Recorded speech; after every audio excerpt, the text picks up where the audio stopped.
맹수의 아가리에 손을 넣은 아이 덫에 걸린 백랑에게 4살 동자승이 한 미친 행동에 모두 충격에 빠졌다. 바람이 울었다. 해발 1300m 설악의 깊은 골짜기에 자리한 소월암의 겨울은 속세의 것과 결이 달랐다. 드문 달의 암자라는 이름처럼 이곳은 세상과 한 뼘쯤 떨어져 존재하는 섬이었다. 바람은 마른 나뭇가지를 훑고 지나가며 짐승의 울음 같은 소리를 냈다.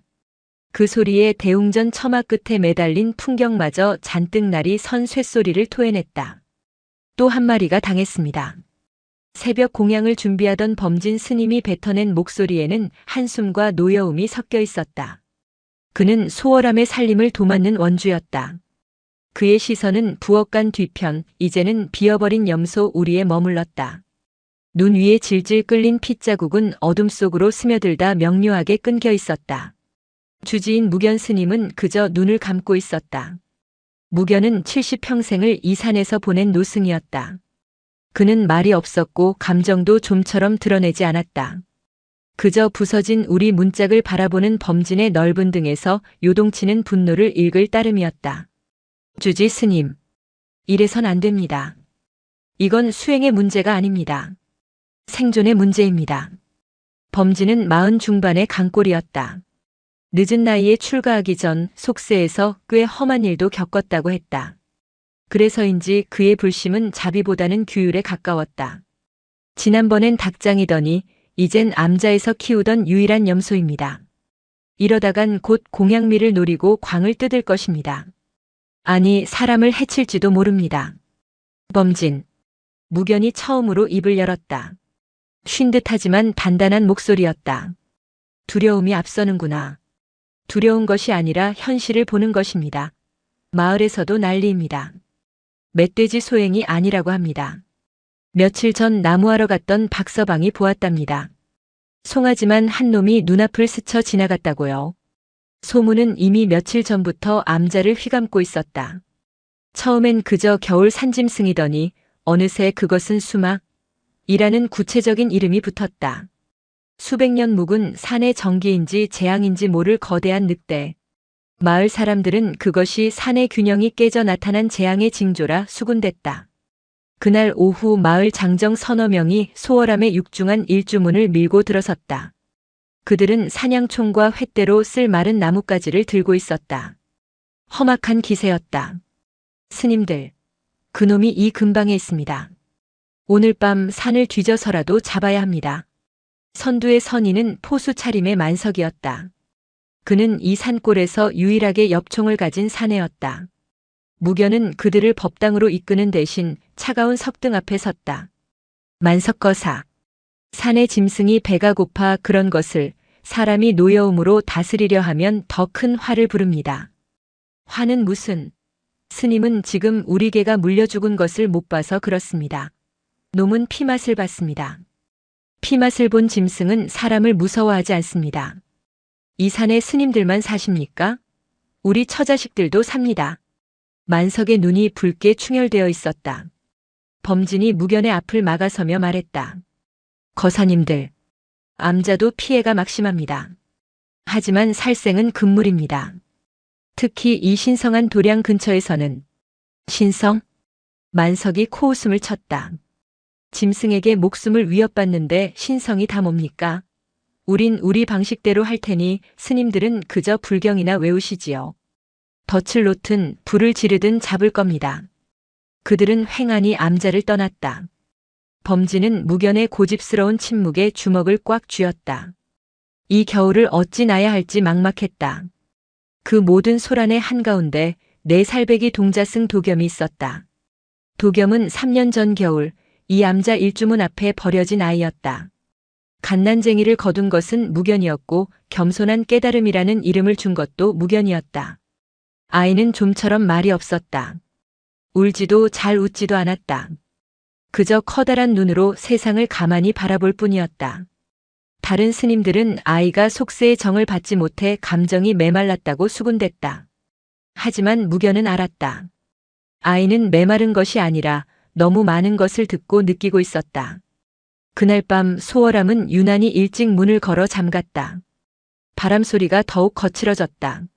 스님들은 평소보다 더 큰 소리로 독경을 하며 애써 두려움을 눌렀다. 모두가 잠든 자시.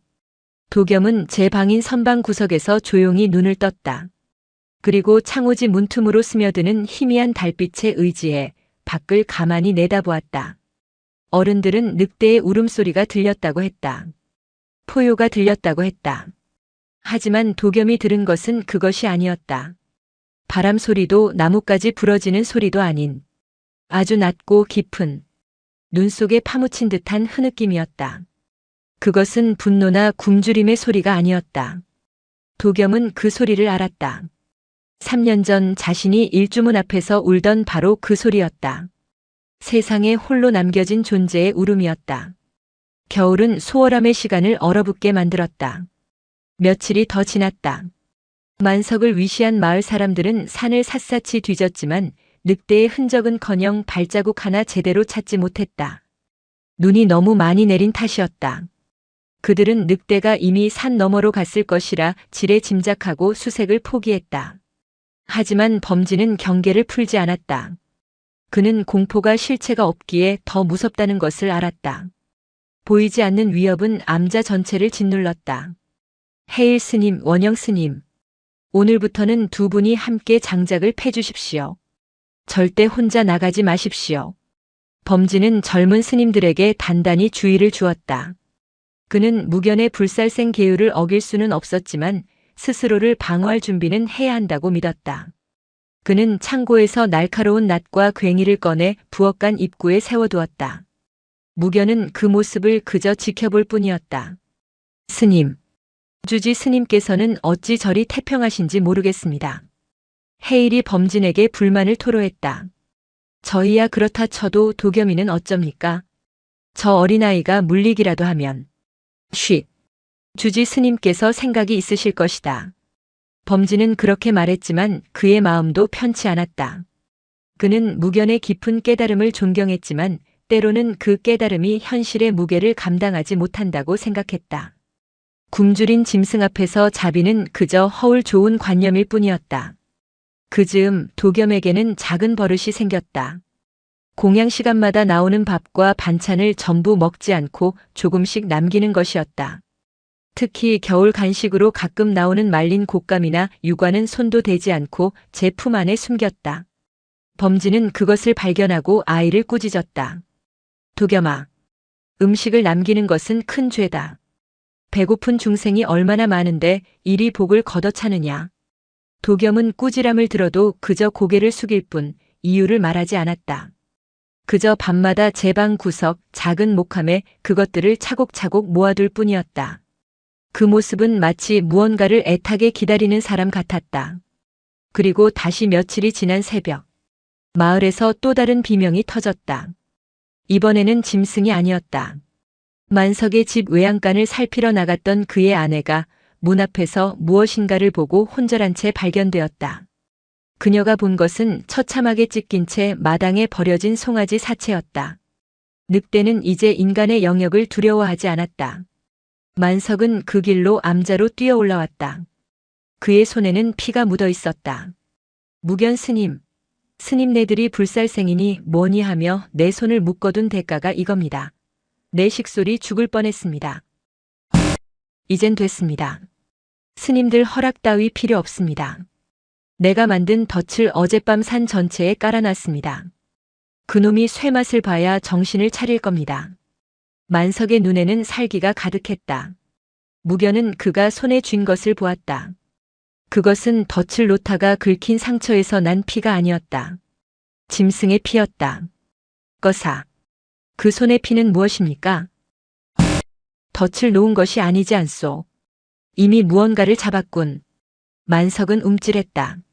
노루 한 마리가 걸렸습니다. 미끼로 쓰려고.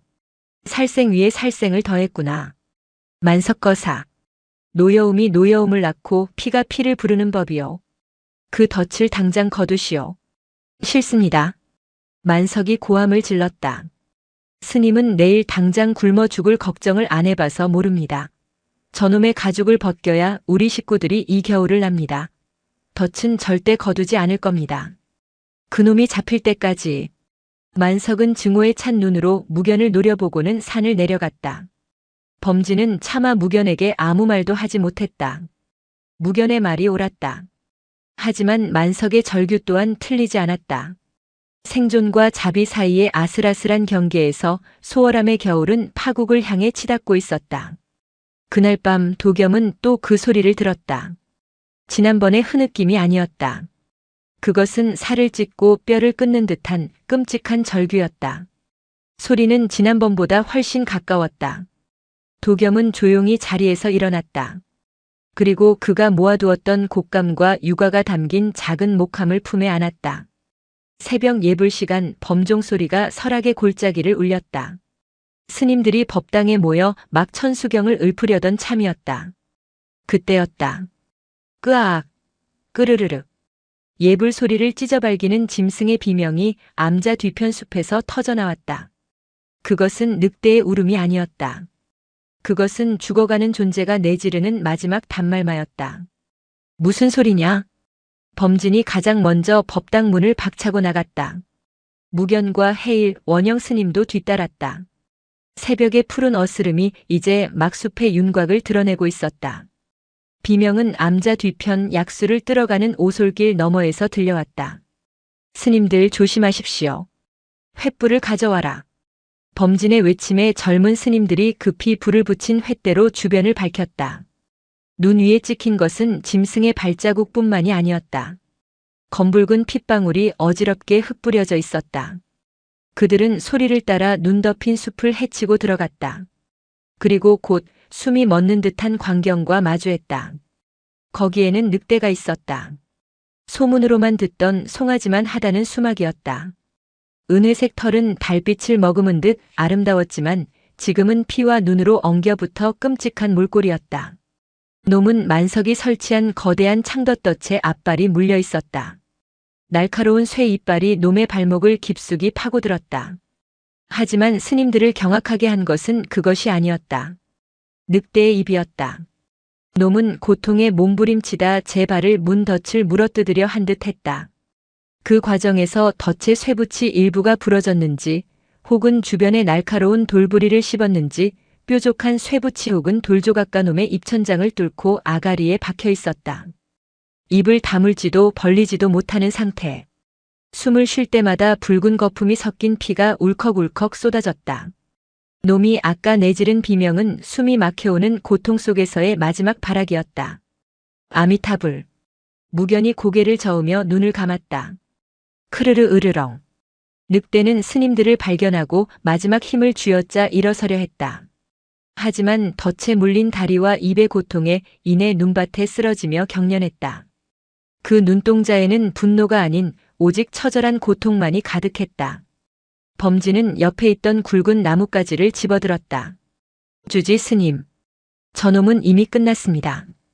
산채로 고통받게 할 순 없습니다. 제가 끝내겠습니다. 그것은 범진이 내릴 수 있는 마지막 잡이었다. 살생의 업을 자신이 짊어지겠다는 결이었다. 해일과 원영은 너무나 끔찍한 광경에 뒷걸음질 쳤다. 무견이 범진의 팔을 잡았다. 기다려라. 하지만 스님, 저 고통을 보십시오. 저놈은 지금 죽음의 공포와 고통에 미쳐 있다. 다가가지 마라. 위험하다. 늑대는 스님들의 목소리에 반응하듯 으르렁거리며 덫에 물린 발을 더욱 세차게 흔들었다. 쇠사슬이 팽팽하게 당겨지며 나무에 묶인 부분이 삐걱거렸다. 그때였다. 스님들 뒤에서 작은 그림자가 조용히 앞으로 걸어나갔다. 도겸이었다. 언제 따라왔는지 아이는 횃불의 그림자를 밟으며 늑대를 향해 망설임 없이 나아가고 있었다. 도겸아. 범진이 기겁하며 소리쳤다. 물러서라. 당장 돌아와. 저놈이 너를 물 것이다. 스님들의 고함에도 도겸은 멈추지 않았다. 아이는 마치 홀린 듯 걸어갔다. 늑대와 아이의 거리가 불과 5걸음. 크르르르. 늑대가 픽거품을 뿜어내며 아이를 향해 머리를 쳐들었다. 당장이라도 목을 물어뜯을 기세였다. 도겸은 그 자리에 멈춰섰다. 아이의 작은 손에는 그가 밤새 모았던 곶감과 유과가 들려 있었다. 모두가 숨을 죽였다. 아이는 늑대의 눈을 가만히 바라보았다. 어른들은 그 눈에서 광기와 사리를 보았지만 도겸은 아니었다. 아이는 그저 자신을 노려보는 그 거대한 짐승의 눈동자에서 슬픔을 보았다. 아파요. 아이에게는 그 소리가 들리는 듯 했다. 도겸은 두려워하는 대신 늑대처럼 눈을 살짝 찡그렸다. 아파하는 늑대를 따라하는 듯한 표정이었다. 그때 늑대의 맹렬하던 기세가 순간 멈칫했다. 으르렁거리던 소리가 잦아들었다. 대신 목구멍 깊은 곳에서 이상한 소리가 새어나왔다. 끙크. 그것은 울음이었다. 그 순간 늑대는 울었다. 범진이 아이를 구하려 뛰어들려던 찰나 도겸은 품에서 곶감 하나를 꺼내 천천히 늑대 쪽으로 내밀었다. 크릉. 늑대는 음식을 경계했다. 하지만 아이는 한 걸음 더 다가갔다. 그리고 스님들이 미처 막을 새도 없이 아이는 자신의 작은 손을 피가 뚝뚝 떨어지는 늑대의 아가리 속으로 쑥 밀어넣었다. 도겸아. 무견의 절박한 외침이 숲을 울렸다. 범진은 눈을 감아버렸다. 아이의 팔이 뜯겨나갈 것이라 생각한 찰나. 아무 일도 일어나지 않았다. 늑대는 아이를 물지 않았다. 그저 아이의 작은 손이 제 입안을 헤집는 것을 가만히 견뎌내고 있었다. 도겸은 피와 거품으로 미끄러운 늑대의 입안에서 그 고통의 근원을 더듬어 찾았다. 그리고 아이는 입천장에 박힌 날카로운 쇠붙이 조각을 망설임 없이 움켜쥐었다. 흡! 도겸은 온 힘을 다해 그것을 뽑아냈다. 커! 늑대가 비명 같은 숨을 토해내며 몸을 부르르 떨었다. 검붉은 피가 아이의 얼굴과 옷을 흠뻑 적셨다. 쇠붙이가 빠져나간 자리에서 피가 쏟아졌다. 하지만 늑대는 더 이상 경련하지 않았다. 그저 거친 숨을 몰아쉬며 눈밭에 머리를 파묻었다. 도겸은 피투성이가 된 손으로 제 옷자락을 찢어 곶감을 감쌌다. 그리고 그것을 다시 늑대의 입가에 대주었다. 이거 먹어. 맛있어. 아이의 입에서 나온 아주 오랜만의 말이었다. 늑대는 눈을 감은 채 아이가 내민 곶감을 핥지도 물지도 않았다. 그저 아이의 손길을 받아들이고 있었다.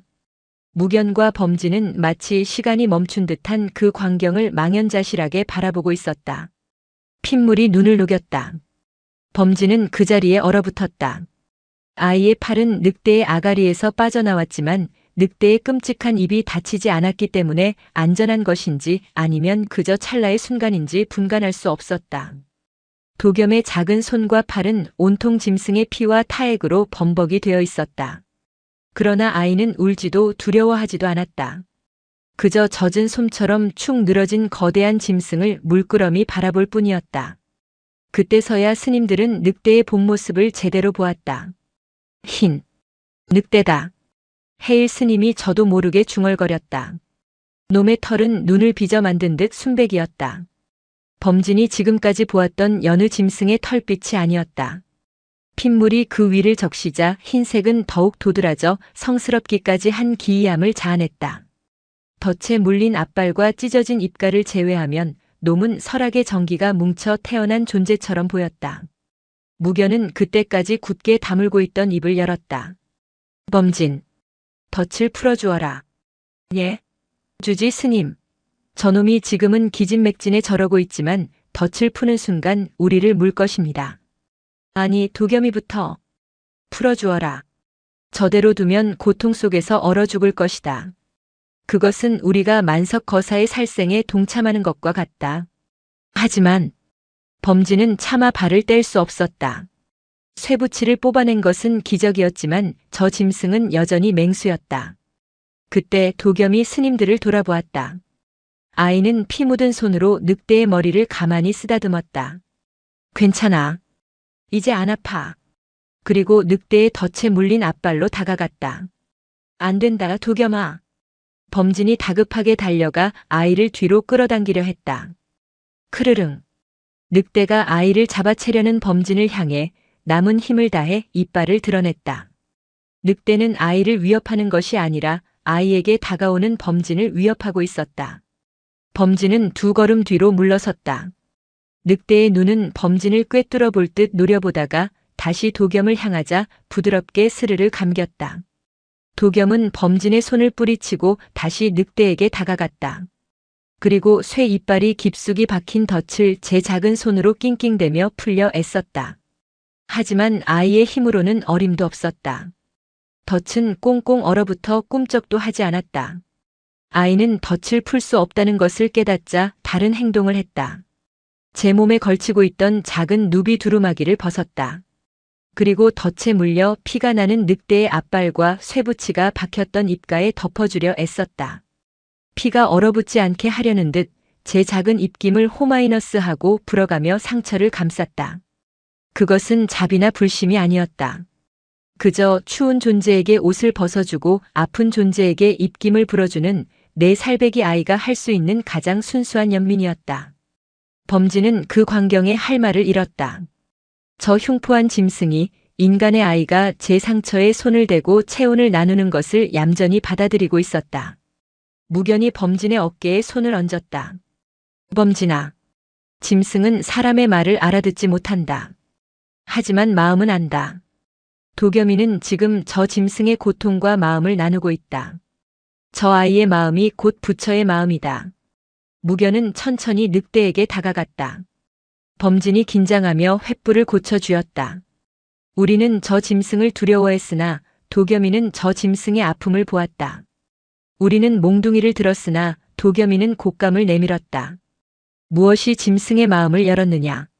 무견은 늑대 앞에 이르러 덫을 향해 천천히 손을 뻗었다. 늑대는 무견의 기척에 눈을 떴으나 으르렁대지 않았다. 그저 도겸의 손길이 닿은 제 머리를 묵묵히 누이고 있을 뿐이었다. 내가 풀어주마. 이 산의 계기여. 너를 쥘 것은 쇠붙이나 그 쇠붙이를 놓게 한 것은 사람의 노여움이다. 이 또한 사람이 만든 업이니 내가 거두겠다. 무견은 단단한 쇠붙이를 잡았다. 범진이 황급히 달려들어 무견을 도왔다. 두 스님의 힘이 더해지자 끼기깅 마이너스 하는 끔찍한 소리와 함께 덫이 벌어졌다. 커! 늑대는 참았던 숨을 몰아쉬며 앞발을 뺐다. 상처에서 다시 피가 솟구쳤다. 늑대는 비틀거리며 일어서려다 이내 눈밭에 다시 쓰러졌다. 기력이 다한 것이었다. 스님, 이대로 두면 만석 거사가 와서 기어코 놈을 잡을 것입니다. 암자로 옮겨야. 해일이 다급하게 외쳤다. 범진이 고개를 저었다. 아니다. 짐승은 사람의 손을 타면 야생으로 돌아가지 못한다. 그리고 저 짐승을 암자에 들이는 순간 만석 거사는 암자의 불을 지를지도 모른다. 무견은 그저 서 있을 뿐이었다. 밤새 이리 두시렵니까? 무견은 대답 대신 도겸을 바라보았다. 도겸은 늑대가 덫에서 풀려났지만 여전히 움직이지 못하자 제 방으로 쪼르르 달려갔다. 그리고는 자신이 덮고 자던 작은 이불을 가져왔다. 아이는 돌아와 웅크린 늑대의 몸 위에 이불을 덮어주었다. 춥지 마. 그리고는 늑대의 옆 차가운 눈밭에 털썩 주저앉았다. 피냄새와 짐승의 누린내가 진동했지만 아이는 아랑곳하지 않았다. 그저 흰 늑대의 등에 제 작은 손을 얹었다. 범진은 스님들을 독려해 늑대 주변에 바람막이가 될 만한 나뭇가지들을 쌓았다. 불을 피울 수는 없었다. 짐승이 불을 두려워할 뿐더러 만석의 눈에 띌 것이었다. 그렇게 소월함의 기묘한 밤이 시작되었다. 스님들은 법당으로 돌아가지 못했다. 횃불 몇 개가 숲의 어둠을 힘겹게 밀어내는 가운데 범진과 젊은 스님들은 몽둥이를 쥔 채 뜬 눈으로 밤을 지샜다. 혹시 모를 늑대의 돌변 혹은 만석의 습격에 대비하기 위해서였다. 무견은 그저 멀찍이 바위에 앉아 눈을 감고 있었다. 그리고 그 중심에 4살 동자승 도겸이 있었다. 아이는 늑대에게서 떨어지지 않았다. 아이는 늑대의 옆에 웅크리고 앉아 제 몸의 온기를 나누려는 듯 등을 기댔다. 늑대는 간간히 고통스러운 신음을 냈지만 아이가 등을 토닥여줄 때마다 얌전해졌다. 새벽이 지나 아침이 될 무렵 도겸은 늑대의 등에 기댄 채 깜빡 잠이 들었다. 도겸아. 범진이 놀라 달려갔을 때 아이는 무사했다. 오히려 늑대가 잠든 아이 쪽으로 제 몸을 조금 더 기울여 산에 찬 바람을 막아주고 있는 듯한 자세를 취하고 있었다. 그 기묘한 동행은 사흘간 이어졌다. 범진은 매일 아침 저녁으로 늑대에게 먹일 죽과 약초를 가져다 놓았다. 늑대는 처음엔 경계했지만 도겸이 먼저 맛을 보는 신용을 하자 조금씩 죽을 핥기 시작했다. 상처는 더뎠지만 조금씩 아물어가는 듯 했다. 늑대는 대부분의 시간을 잠을 자며 보냈고 도겸은 제 방보다 늑대의 곁에서 보내는 시간이 더 길었다. 아이는 늑대에게 자신이 아는 유일한 경전인 반야심경을 서툰 발음으로 읽어주곤 했다. 아재아재 바라아재. 아프지 마. 마치 주문처럼 아이는 아프지 말라는 말을 되뇌었다. 그리고 나흘째 되는 날 아침. 범진이 죽을 들고 숲으로 갔을 때 그곳은 비어 있었다. 늑대도 도겸이 덮어주었던 이불도 사라져 있었다. 눈 위에는 늑대가 끌고 간 듯한 이불 자국과 절뚝거리며 숲속으로 향한 발자국만 선명하게 남아 있었다. 사라졌다. 범진은 허탈함과 안도감이 뒤섞인 숨을 내쉬었다. 그 소식에 소월암 스님들은 모두 안도했다. 특히 해일과 원영은 부처님의 가피라며 기뻐했다. 마을에도 소문이 퍼졌다. 소월암의 동자승이 흉포한 늑대를 불심으로 감화시켰다는 이야기는 피에 굶주린 짐승이 암자를 습격했다는 공포스러운 소문보다 훨씬 듣기 좋은 것이었다. 사람들은 이제 재앙이 끝났다고 산이 다시 평화를 찾았다고 믿기 시작했다. 오직 두 사람만이 그 평화를 믿지 않았다. 무견은 늑대가 사라진 자리를 바라보며 오히려 더 깊은 시름에 잠겼다. 스님, 이제 한시름 놓았습니다. 범진의 말에 무견이 고개를 저었다. 범진아. 짐승은 은혜를 알지만 사람은 은혜를 쉽게 잊는다. 하지만 짐승은 원한도 잊지 못하고 사람 또한 원한을 잊지 못한다. 그게 무슨? 만석거사가. 조용하다. 덫을 잃고 사냥감도 놓쳤는데 말이다. 무견의 시선은 산 아래 마을을 향해 있었다. 그리고 또 한 사람 도겸. 아이는 늑대가 사라진 후 다시 말이 없어졌다. 그저 매일 밤 창문 너머 숲을 바라보았다. 그 모습은 떠나간 것을 그리워하는 것이 아니었다. 오히려 무언가 더 큰 것이 오고 있음을 직감하고 기다리는 자의 모습이었다. 소월함에 깃들었던 잠시의 평화는 만석의 등장과 함께 산산조각 났다. 늑대가 사라진 지 이틀째 되던 날 만석은 술에 절어 비틀거리는 몸으로 암자마당에 들이닥쳤다. 그의 손에는 낫이 들려 있었다. 무견 스님, 당장 나오시오. 그의 고함은 증오로 가득 차 있었다. 범진과 젊은 스님들이 급히 그를 막아섰다. 만석거사, 이 무슨 행패요? 여긴 부처님 도량이오. 범진이 엄하게 꾸짖었지만 만석은 낫을 휘두르며 발악했다. 도량? 짐승 소굴이 아니고. 내 이럴 줄 알았지. 스님네들이 그 요물을 숨겨주고 있었던 게야. 내 덫을 망가뜨리고 사냥감을 훔쳐가. 오해요 거사. 우린 짐승을 구했을 뿐. 구해? 하. 그놈은 그냥 짐승이 아니오. 그놈은 수막이오. 산의 재앙이라고. 우리 할아버지의 할아버지 때부터 이 산의 균형이 깨지면 나타난다는 흰 늑대요. 그걸 살려줘? 이 산 전체를 죽일 셈이오? 만석의 눈은 공포와 광기가 뒤섞여 있었다. 그는 늑대를 잡지 못한 분노보다 스님들이 재앙을 풀어주었다는 사실에 더 격분하고 있었다. 그놈 가죽이면 우리 식솔들이 이 겨울을 났을 것이요. 그놈 쓸개면 아픈 내 어미 약값이라도 했을 거요. 그걸 스님네들이 망쳤소. 내 밥줄을 끊고 재앙을 풀어놨단 말이오. 만석은 닥치는 대로 마당의 장독을 낫으로 깨부수기 시작했다. 그만두시오. 범진이 만석의 팔을 우악스럽게 잡아챘다.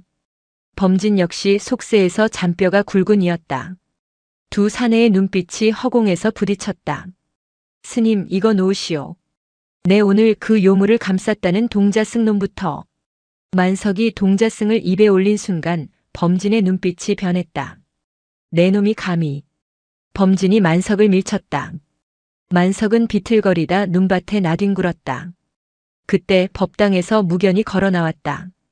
거기까지 하게. 무견의 조용하지만 위험 있는 목소리에 만석의 움직임이 멈췄다. 만석거사. 술이거나 하군.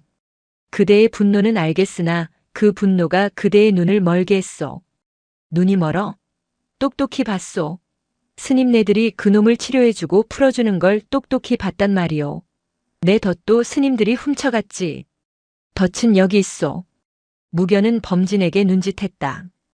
범진은 못마땅한 표정으로 창고에서 망가진 창덫을 가져와 만석 앞에 던졌다. 에이, 에이. 만석은 제 덫이 망가진 것을 보고 치를 떨었다. 꺼사. 그 덫으로 생명을 해치려 한 것은 그대여. 그대의 노여움이 늑대의 입에 상처를 냈고 그 상처를 어루만진 것은 4살 아이의 연민이었소. 무엇이 옳고 무엇이 그른가. 옳고 그른 게 다 뭐요? 당장 내일 먹을 쌀이 없는 판에. 스님들은 이 산에서 공짜로 불경이나 외우지만 우린 이 산에서 목숨 걸고 짐승과 싸워야 한단 말이오. 만석은 낯을 고쳐주었다. 됐어. 스님들은 이제 내 적이요. 그 흰 늑대 편에 서기로 한 게지. 좋소. 내 방식대로 할 테니 스님들은 그리 아시오. 무슨 짓을 하려는 게요? 만석은 범진을 비웃듯 바라보았다. 그놈은 다쳤소. 피냄새를 따라가면 금방 잡을 수 있지. 하지만 그놈은 영악해서 혼자서는 못 잡소. 만석은 암자 입구의 일주문을 향해 소리쳤다. 나와라. 일주문 뒤 횃불을 든 마을 장정 대여섯이 모습을 드러냈다. 그들의 손에는 창과 낫, 쇠스랑까지 들려 있었다. 그들은 만석의 선동에 넘어간 이 겨울의 굶주림에 지친 이들이었다. 오늘 밤 이 산을 샅샅이 뒤질 것이다. 그 흰 늑대를 잡을 때까지. 꺼사. 그건 미친 짓이오. 그 짐승이 문제가 아니오. 지금 산은 눈이 깊어 어디에 낭떠러지가 있을지 모르고 다른 굶주린 짐승들도 많소. 산에 들어가는 건 죽으러 가는 짓이오. 범진이 절박하게 외쳤다. 죽는 게 낫지. 굶어 죽으나 짐승에게 물려 죽으나. 그리고 우린 그놈만 잡는 게 아니오. 만석은 횃불을 고쳐 쥐고 암자 뒤편의 창고를 가리켰다. 저기 쌓아둔 공양미.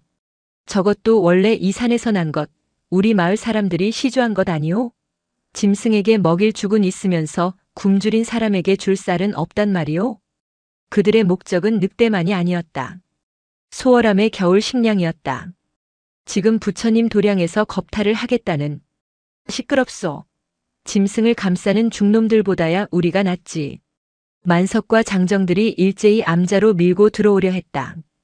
범진과 해일, 원영이 필사적으로 막아섰지만 수적으로 역부족이었다. 주지 스님, 어서 피하십시오. 범진이 외쳤다. 그때 마당 구석 선방문이 조용히 열렸다. 도겸이었다. 아이는 이 모든 소란을 가만히 지켜보고 있었다. 아이는 만석을 두려워하지 않았다. 그저 만석의 손에 들린 횃불과 그 뒤에 선 사람들의 굶주린 눈을 바라볼 뿐이었다. 만석이 아이를 발견했다. 저놈이다. 저 동자승 놈이 그 요물을 홀린 게야.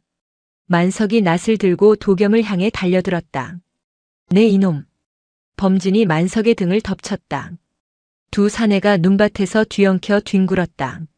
낫이 허공을 갈랐고 범진의 팔뚝에서 피가 튀었다. 스님. 해일이 비명을 질렀다. 장정들이 그 틈을 타 창고로 달려들었다. 소월함은 순식간에 아수라장이 되었다. 무견은 그저 눈을 감고 합장할 뿐이었다. 끙, 끙. 바로 그때였다. 사람들의 고함 소리와 쇠붙이 소리를 찢는 낮고 기괴한 울음소리가 암자 사방에서 터져나왔다. 그것은 늑대의 울음이 아니었다. 수십 마리의 굶주린 멧돼지 떼가 내는 땅이 울리는 듯한 소리였다. 이게 무슨... 만석과 뒤엉켜 있던 범진이 고개를 들었다. 암자를 둘러싼 숲의 어둠 속에서 수십 개의 붉은 눈동자가 일제히 빛나고 있었다. 혹하는 짐승의 이성을 마비시킨다. 한겨울 먹이를 찾지 못한 멧돼지 떼는 늑대보다 더 흉포했다. 그들은 눈에 보이는 모든 것을 닥치는 대로 부수고 먹어치운다. 만석이 가져온 횃불빛과 피냄새, 그리고 창고에서 새어나오는 곡식 냄새가 굶주린 짐승떼를 암자로 불러들인 것이었다. 멧돼지다. 마을 장정 중 하나가 쇠스랑을 떨어뜨리며 비명을 질렀다. 크어, 킁. 가장 앞서 달려나온 거대한 수컷 멧돼지가 암자 마당을 가로질러 창고 문을 들이받았다. 낡은 나무 문짝이 단번에 박살났다. 도망쳐. 으악. 상황은 순식간에 역전되었다. 식량을 약탈하러 왔던 장정들은 짐승들의 먹잇감이 될 처지에 놓였다. 그들은 혼비백산하여 횃불을 내던지고 일주문 쪽으로 달아나기 시작했다. 만석도 범진을 밀치고 일어나 도망치려 했다. 커. 그러나 멧돼지 한 마리가 만석의 다리를 들이받았다. 만석이 비명을 지르며 나뒹굴었다. 멧돼지가 날카로운 어금니로 만석을 겨누는 순간이었다. 범진은 피 흘리는 팔을 들어 만석을 밀쳐내고 자신이 멧돼지의 앞을 막아섰다. 이 축생이. 범진이 몽둥이를 휘둘렀지만 성난 짐승에게는 역부족이었다. 해일과 원영은 겁에 질려 법당 안으로 피했다. 무견은 꼼짝 않고 서 있었다. 그리고 도겸. 아이는 그 아수라장의 한가운데 선방 문 앞에 우두커니 서 있었다. 도겸아, 피해라. 범진이 절규했다. 멧돼지 두 마리가 아이의 냄새를 맡고 그쪽으로 고개를 돌리고 있었다.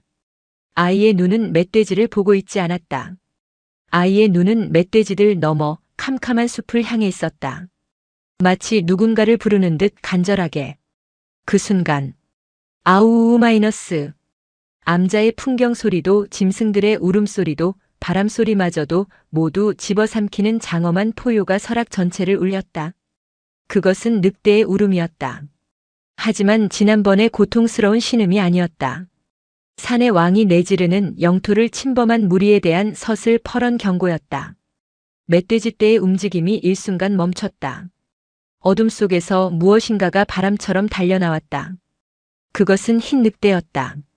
사흘 전 덫에 걸려 죽어가던 그 짐승이 아니었다.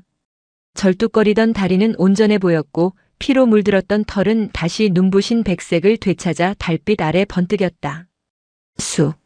수막. 다리를 다친 만석이 그 광경을 보고 공포에 질려 중얼거렸다. 흰 늑대는 홀로 나타나지 않았다. 늑대의 뒤로 대여섯 마리의 검은 늑대들이 그림자처럼 따라붙었다. 흰 늑대는 그 무리의 우두머리였다. 흰 늑대는 암자 마당으로 뛰어들지 않았다. 그저 마당이 내려다 보이는 석등 위에 신기에 가까운 몸놀림으로 단번에 뛰어올라 섰다. 그리고 멧돼지 떼를 향해 목을 고추 세우고 다시 한번 울었다. 그것은 명령이었다.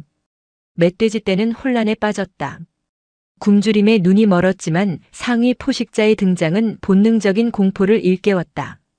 흰 늑대는 석등 위에서 멧돼지 떼를 노려보다가 문득 고개를 돌렸다. 그 시선은 마당 한가운데 선 도겸에게 닿았다. 아이는 늑대를 보고 겁먹지 않았다. 오히려 희미하게 미소 짓는 듯 했다. 흰 늑대는 도겸을 바라보며 아주 천천히 경외를 표하듯 혹은 복종을 맹세하듯 고개를 숙였다. 그것은 아주 짧은 순간이었으나 그 자리에 있던 모든 이범진, 만석, 그리고 법당 안에서 숨죽여 지켜보던 해일가 똑똑히 목격했다. 크르르르. 흰 늑대가 다시 멧돼지 떼를 향해 이빨을 드러냈다. 그리고는 무리를 이끌고 멧돼지 떼의 측면을 향해 달려들었다. 전쟁이 시작되었다. 늑대들은 멧돼지를 사냥하려 한 것이 아니었다. 그들은 멧돼지 떼를 암자에서 몰아내기 위해 조직적으로 움직였다. 흰 늑대가 선두에서 가장 큰 놈의 목덜미를 물고 늘어지자 다른 늑대들이 멧돼지 떼의 퇴로를 차단하며 숲의 반대편으로 몰아갔다. 순식간에 마당은 두 짐승 무리의 격전장이 되었다. 피가 튀고 끔찍한 비명이 울려 퍼졌다. 범진은 피 흘리는 팔을 감싼 채 이 비현실적인 광경을 망연히 바라보았다. 이것은 짐승들의 싸움이 아니었다. 흰 늑대는 지금 자신을 구해준 그 작은 아이의 영역을 지키고 있었다. 여긴 건드리지 마라. 범진은 늑대의 포효 속에서 그 말을 들은 듯 했다. 싸움은 오래가지 않았다. 멧돼지 떼는 늑대 무리의 기세에 밀려 결국 암자 반대편 낭떠러지 쪽으로 뿔뿔이 흩어져 달아났다. 흰 늑대는 마당으로 돌아왔다. 늑대의 새하얀 털 곳곳에 멧돼지의 피가 묻어 있었다. 늑대는 일주문 쪽에 쓰러져 신음하는 만석을 잠시 노려보았다. 만석은 낯을 쥔 채 얼어붙었다. 늑대는 그를 해칠 수도 있었지만 그저 코웃음을 치듯 숨을 한 번 내뿜고는 고개를 돌렸다. 그리고 도겸에게로 천천히 걸어왔다. 위험하다. 범진이 소리쳤지만 아이는 그 자리에 가만히 서 있었다. 흰 늑대는 아이의 앞에 멈춰 섰다.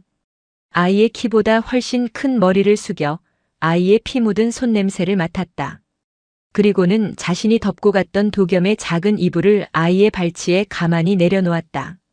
흰 늑대는 아이를 한참 바라보다가 무견 스님이 서 있는 법당 쪽을 향해 한 번 고개를 돌렸다. 그리고는 미련 없이 몸을 돌려 어둠 속으로 제 무리를 이끌고 사라졌다. 마치 폭풍이 지나간 듯한 고요함이 암자마당에 내렸다. 범진은 다친 팔의 고통도 잊은 채 주저앉았다. 만석은 다리의 고통과 공포 그리고 수치심에 눈밭에 얼굴을 묻고 흐느꼈다. 무견은 눈을 감고 있던 합장을 풀었다. 그리고 도겸은 늑대가 돌려주고 간 이불을 주워 제 작은 몸을 감쌌다. 이불에서는 아직도 짐승의 온기가 희미하게 남아 있었다.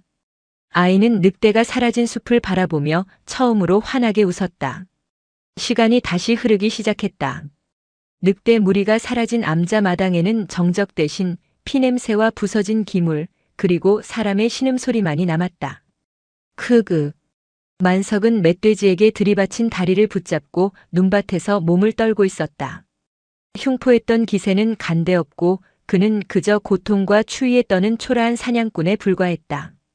그를 따랐던 장정들은 이미 멧돼지 떼가 나타났을 때 횃불도 내팽개치고 달아난 뒤였다. 범진은 제 팔에서 흐르는 피를 지혈대 삼아 동여맨 채 만석을 노려보았다. 범진의 눈에는 분노와 경멸이 뒤섞여 있었다. 꼴 좋군. 짐승을 잡겠다더니 짐승에게 당하고 짐승만도 못한 짓을 하려다 짐승의 도움으로 목숨을 건졌으니. 범진. 무견의 목소리가 범진의 신랄한 말을 끊었다. 의원이 아니라 절간에서 피를 보았구나. 내 팔도 성치 않다. 그리고 저희도 마찬가지다. 스님, 저자는 암자를 겁탈하려 했습니다. 도겸이에게 낯을 들이댔습니다.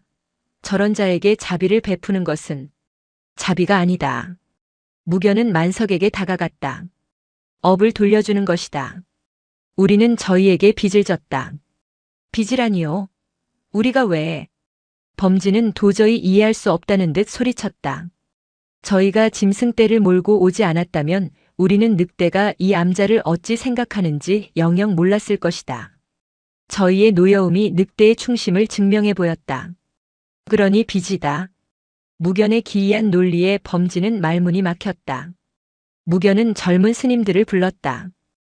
해일 원영. 법당 안은 괜찮으냐?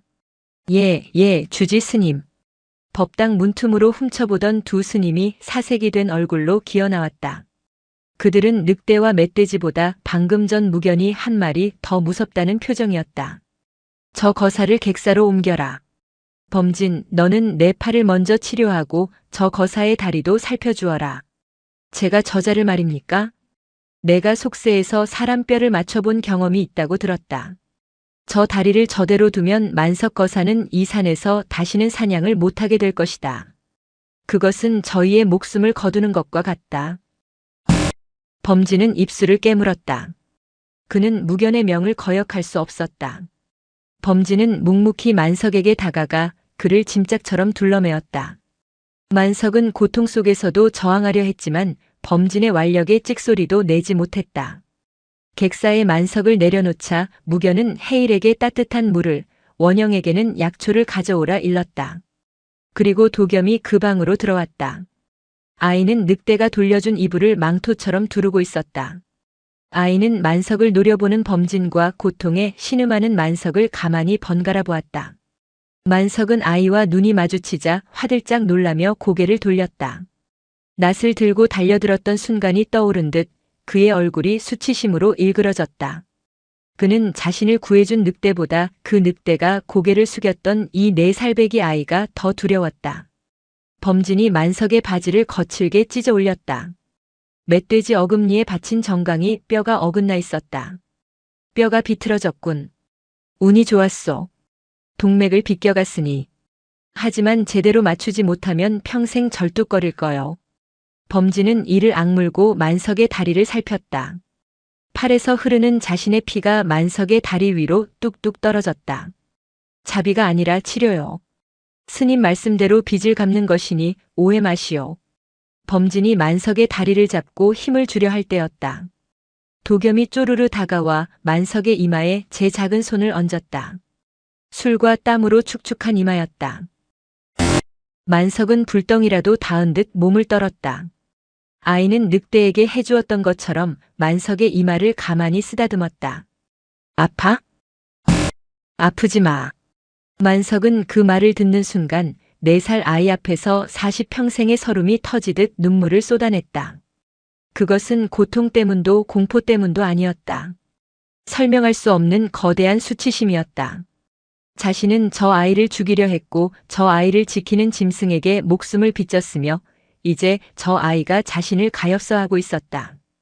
으흐흑흑. 만석은 어린아이처럼 소리내어 울었다. 범진은 그 광경을 묵묵히 바라보았다. 그는 도겸의 손이 만석의 이마에 닿는 순간 만석의 마음속에서 무언가 단단했던 것이 툭 하고 부러지는 소리를 들은 듯 했다. 범진은 더 이상 아무 말도 하지 않고 묵묵히 만석의 다리를 치료하기 시작했다. 그날 밤 소월함은 그 누구도 잠들지 못했다. 범진은 제 방에서 팔을 꿰맨 채 벽을 바라보며 깊은 상념에 잠겼다. 그는 강골이었고 규율을 신봉했다. 흉포한 짐승은 잡아야 하고 악한 사람은 벌해야 한다고 믿었다. 그러나 오늘 밤 그 모든 것이 무너졌다. 흉포한 짐승은 은혜를 갚았고 악한 사람은 4살 아이의 손길에 무너져 울었다. 주지 스님은 대체 무엇을 보신 겁니까? 범진은 무견의 가르침이 그저 관념이 아니었음을 깨달았다. 하지만 그것을 받아들이기엔 자신이 속세에서 배운 생존의 법칙이 너무나 강고했다. 그는 혼란스러웠다. 해일과 원영은 다른 의미로 잠들지 못했다. 보았는가 해일 스님. 그 늑대가 동자승에게 절을 하는 것을. 쉿. 누가 듣겠네.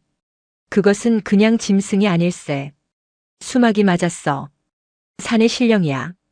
그런데 어째서 도겸이에게. 두 젊은 스님은 늑대의 힘에 압도당했다. 그리고 그 힘이 4살배기 동자승과 연결되어 있다는 사실에 경외심과 동시에 두려움을 느꼈다. 그들은 내일부터 도겸을 이전처럼 대할 수 없을 터였다. 다음 날 동이 트자 만석을 따랐던 장정들이 겁에 질린 얼굴로 암자를 찾아왔다. 그들은 만석을 데리러 온 것이었다. 그들은 무견과 범진 그리고 도겸의 얼굴을 차마 쳐다보지 못했다. 그저 연신 고개를 조아리며 만석을 들것에 싣고 도망치듯 산을 내려갔다. 만석은 떠나는 순간까지 단 한마디도 하지 않았다. 그들이 사라진 마당. 멧돼지와 늑대의 피로 얼룩진 눈을 치우며 범진은 무견에게 물었다. 주지 스님, 이제 무엇이 달라집니까? 무견은 부서진 창고 문을 바라보며 답했다. 달라지는 것은 없다, 범진아. 다만 보지 못했던 것을 보게 되었을 뿐이다. 저는 모르겠습니다. 제가 믿었던 모든 것이 흔들립니다. 힘으로 밀어붙인 만석은 패했고 자비를 베푼 스님은 팔을 다쳤습니다. 헌데 힘도 자비도 모르는 저 아이는 짐승의 왕을 무릎 꿇게 했습니다. 대체 불법이란 무엇입니까? 무견은 범진을 돌아보았다. 너는 아직도 힘을 말하는구나. 도겸이는 힘을 쓰지 않았다. 그저 고통을 보았고 그 고통에 제 손을 내밀었을 뿐이다. 늑대가 복종한 것은 힘이 아니라 자신을 알아봐준 그 마음에 대한 경외다. 무견은 하늘을 올려다보았다. 늑대는 빚을 갚았다. 이제 사람이 빚을 갚을 차례다. 그리고 우리 소월함도 저 산의 주인에게 큰 빚을 졌다. 그날 이후 소월함의 새벽 독경 소리에는 이전에는 없던 깊은 무게감이 실리기 시작했다. 겨울은 물러가지 않았다. 폭설이 한 차례 더 암자를 고립시켰다. 하지만 소월함의 풍경은 미묘하게 변해 있었다.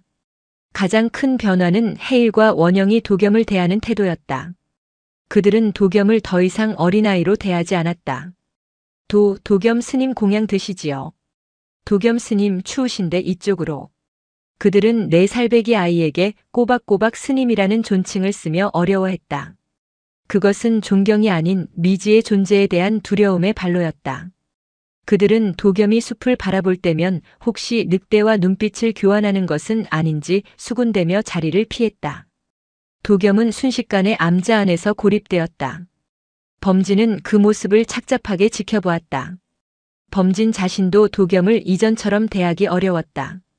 아이를 볼 때마다 피범벅이 된 아가리에 손을 넣던 그 담대함과 짐승의 왕이 고개를 숙이던 비현실적인 장면이 떠올랐다. 범진은 아이를 야단칠 수도 스스럼 없이 안아줄 수도 없게 되었다. 결국 도겸은 다시 혼자가 되었다. 아이는 말이 더 줄었고 그저 묵묵히 제 할 일을 했다. 이상하게도 늑대의 습격으로 부서졌던 염소 오리나 닭장은 더 이상 산짐승의 공격을 받지 않았다. 멧돼지떼가 휩쓸고 간 이후 암자 근처에서는 작은 족제비 한 마리 얼씬거리지 않았다. 마치 보이지 않는 경계선이 그어진 듯 했다. 스님들은 그것이 흰 늑대의 영역 선포임을 직감했다. 아무래도 그 늑대가 이 암자를 제 영역으로 삼은 듯 합니다. 범진이 무견에게 보고했다. 우리는 늑대의 영역에 새 들어 사는 신세가 되었습니다. 영역이 아니라 빚을 갚는 것이다. 무견은 평소처럼 차를 따랐다. 주지 스님. 저는 아직도 두렵습니다. 오늘은 멧돼지를 막아주었지만 내일은 우리에게 공물을 바치라 요구할지 어찌합니까? 우리는 맹수와 계약을 맺은 셈입니다. 범진아, 너는 늑대와 계약을 맺었느냐? 도겸이도 그러했느냐? 두려워하는 것은 너의 마음뿐이다. 도겸이는 늑대를 두려워하지 않고 늑대 또한 도겸이를 해하지 않는다. 그 둘 사이에는 두려움이 없는데 어찌 내가 그 사이에 끼어들어 두려움을 만드느냐? 범진은 대답하지 못했다. 그날 밤 범진은 잠 못 이루고 마당을 서성이다가 선방에서 작은 그림자가 빠져나가는 것을 보았다. 도겸이었다. 아이는 한밤중에 그것도 가장 춥다는 축시에 혼자 암자 밖으로 나가고 있었다. 도겸아. 범진은 기겁하며 아이를 뒤쫓았다. 늑대와의 일 이후 범진은 도겸이 밤에 혼자 나가는 것을 엄하게 금했었다. 아이는 숲을 향해 걷고 있었다. 이 밤중에 어딜 가는 게냐? 위험하다. 범진이 아이의 팔을 붙잡았다. 도겸은 붙잡힌 채로 숲의 어둠을 가만히 바라보았다. 배고파. 뭐? 늑대 배고파. 밥 주러 가. 도겸의 품에는 공양간에서 몰래 챙긴 듯한 누룽지 조각과 말린 감자가 들어있었다. 범진은 심장이 덜컥 내려앉는 것 같았다. 아이는 늑대가 자신을 지켜준 이후 늑대를 친구나 반려동물처럼 여기기 시작한 것이었다. 안 된다, 도겸아. 그 짐승은 내 친구가 아니다. 산의 주인이고 맹수다. 내가 밥을 준다고 길들여지는 존재가 아니란 말이다. 범진은 아이를 억지로 끌어당겼다.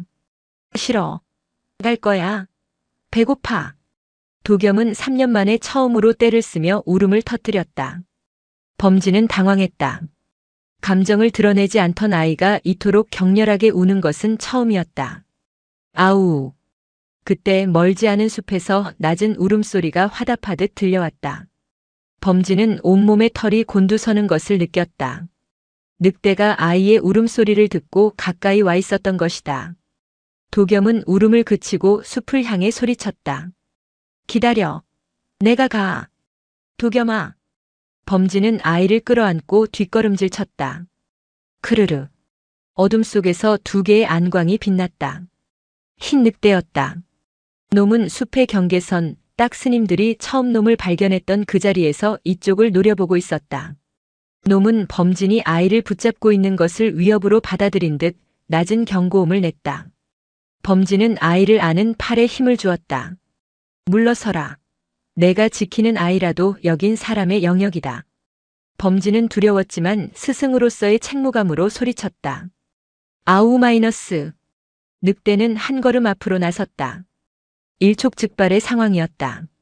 그때 범진의 품에 안겨있던 도겸이 범진의 뺨을 작은 손으로 찰싹 때렸다. 하지마. 스님 하지마. 늑대 화났어. 아이는 범진의 품에서 빠져나와 늑대를 향해 달려갔다. 도겸아 안 돼. 범진은 절망적으로 손을 뻗었다. 도겸은 경계선에 멈춰섰다. 늑대는 아이를 물지 않았다. 그저 아이가 내미는 누룽지 조각을 바라볼 뿐이었다. 이거 먹어. 맛있어.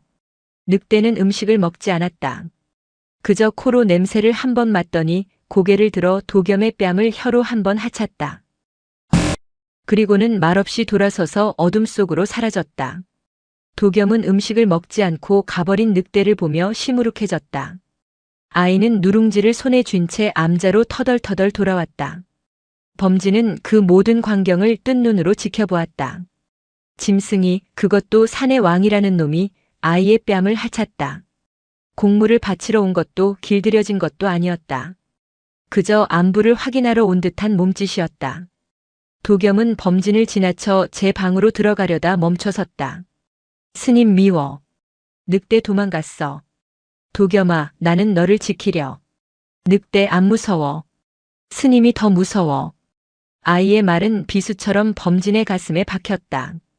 범진은 얼어붙은 마당에 홀로 서서 자신이 아이와 짐승 사이를 가로막는 두려움 그 자체가 되었음을 깨달았다. 그날 이후 범진은 도겸이 밤에 나가는 것을 막지 않았다. 대신 매일 밤 도겸이 숲의 경계로 갈 때마다 범진은 법당 처마 밑에 가만히 서서 아이의 뒷모습을 지켜보았다. 늑대는 매일 밤 나타나지는 않았다. 사흘에 한 번 혹은 닷새에 한 번. 흰 늑대는 모습을 드러내고 도겸이 내미는 음식을 먹지는 않았지만 그 냄새를 맡았다. 그리고 아이를 한참 바라보다가 사라졌다. 그것은 소월함의 새로운 일과가 되었다. 4살 동자승이 산의 왕에게 문안 인사를 올리는 기묘한 의식이었다. 범진은 그 모습을 지켜보며 무견히 했던 말을 떠올렸다. 두려워하는 것은 너의 마음뿐이다. 범진은 더 이상 늑대를 두려워하지 않기로 했다. 대신 늑대가 지키려는 저 작은 아이의 마음을 두려워하기로, 그리고 존중하기로 마음먹었다.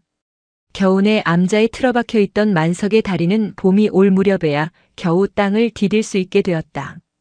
뼈는 범진의 도움으로 잘 붙었지만 멧돼지 어금니에 받친 흉터는 검붉게 남아 평생 갈 상처가 되었다. 산에 눈이 녹기 시작하자 소월함에도 속세의 소식이 들려왔다. 흉흉한 소문이었다. 설악산 소월함의 흰 늑대 이야기가 산 아래 마을을 넘어 양양과 속초, 심지어 한양의 사냥꾼들 귀에까지 들어간 것이었다. 소문은 끔찍하게 와전되어 있었다. 그 늑대는 수막이라는 식물인데 그 가죽을 덮으면 어떤 병도 낫는다더라. 쓸개가 만병통치약이라는데 천냥을 줘도 못 구한다더라. 아니다. 그 늑대를 잡으면 산의 정기를 얻어 왕이 될 팔자를 얻는다더라.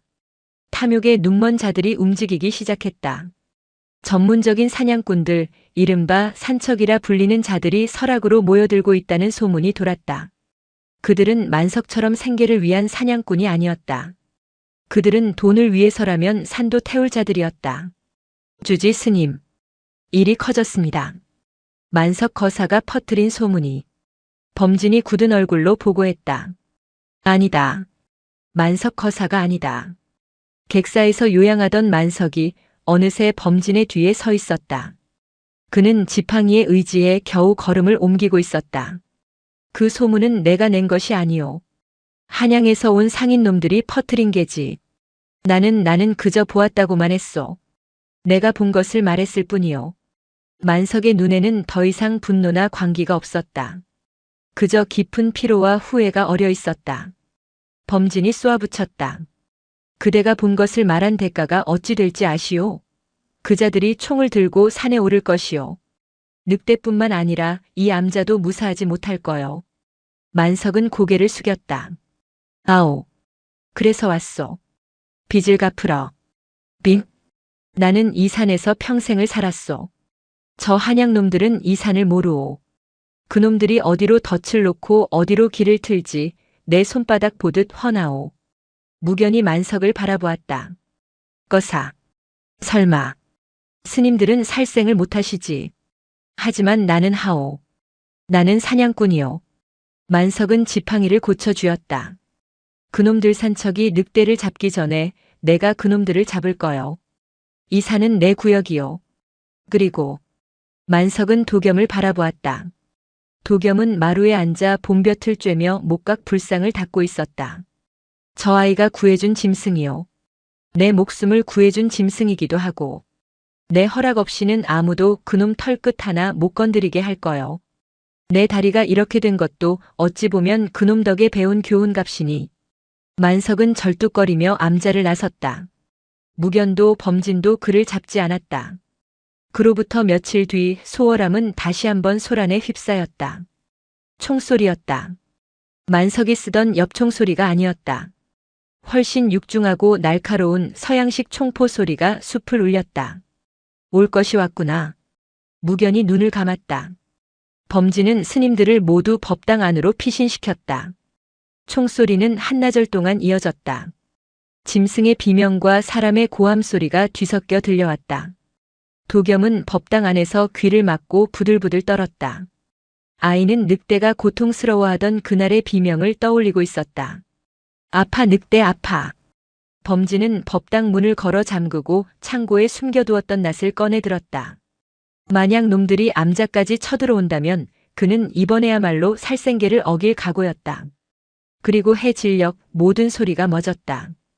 범진은 긴장 속에서 밤을 지새웠다. 다음 날 아침 범진은 조심스럽게 암자 밖을 살폈다. 그리고는 경악했다. 암자로 올라오는 유일한 길목.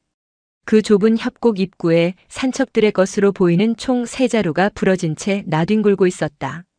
그들의 야영지는 엉망으로 파헤쳐져 있었고 피 묻은 옷가지들이 흩어져 있었다.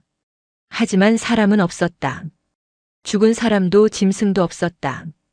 다만 그 아수라장 한가운데 만석의 부러진 지팡이가 피에 젖은 채 박혀 있었다. 만석거사. 범진은 협곡으로 달려 내려갔다. 그곳에서 범진은 믿을 수 없는 광경을 보았다. 만석은 커다란 바위 밑에 쓰러져 있었다. 그의 어깨는 총상으로 피가 흥건했다. 그는 산척들과 싸운 것이었다. 그리고 만석의 곁에는 흰 늑대가 앉아 있었다. 늑대는 만석을 지키고 있었다. 늑대의 몸에도 총알이 스친 듯한 상처가 보였다. 범진이 다가가자 늑대는 으르렁거리지 않았다. 그저 만석을 한번 바라보고 범진을 한번 바라본 뒤 조용히 몸을 일으켰다. 흰 늑대는 절뚝거리며 숲속으로 사라졌다. 만석을 범진에게 인계하듯이 범진은 만석을 업고 암자로 돌아왔다. 만석은 의식을 잃은 채 옅은 숨을 몰아쉬고 있었다. 주지 스님, 만석 거사가. 무견은 만석의 상처를 살폈다. 깊지 않다. 목숨은 건졌다.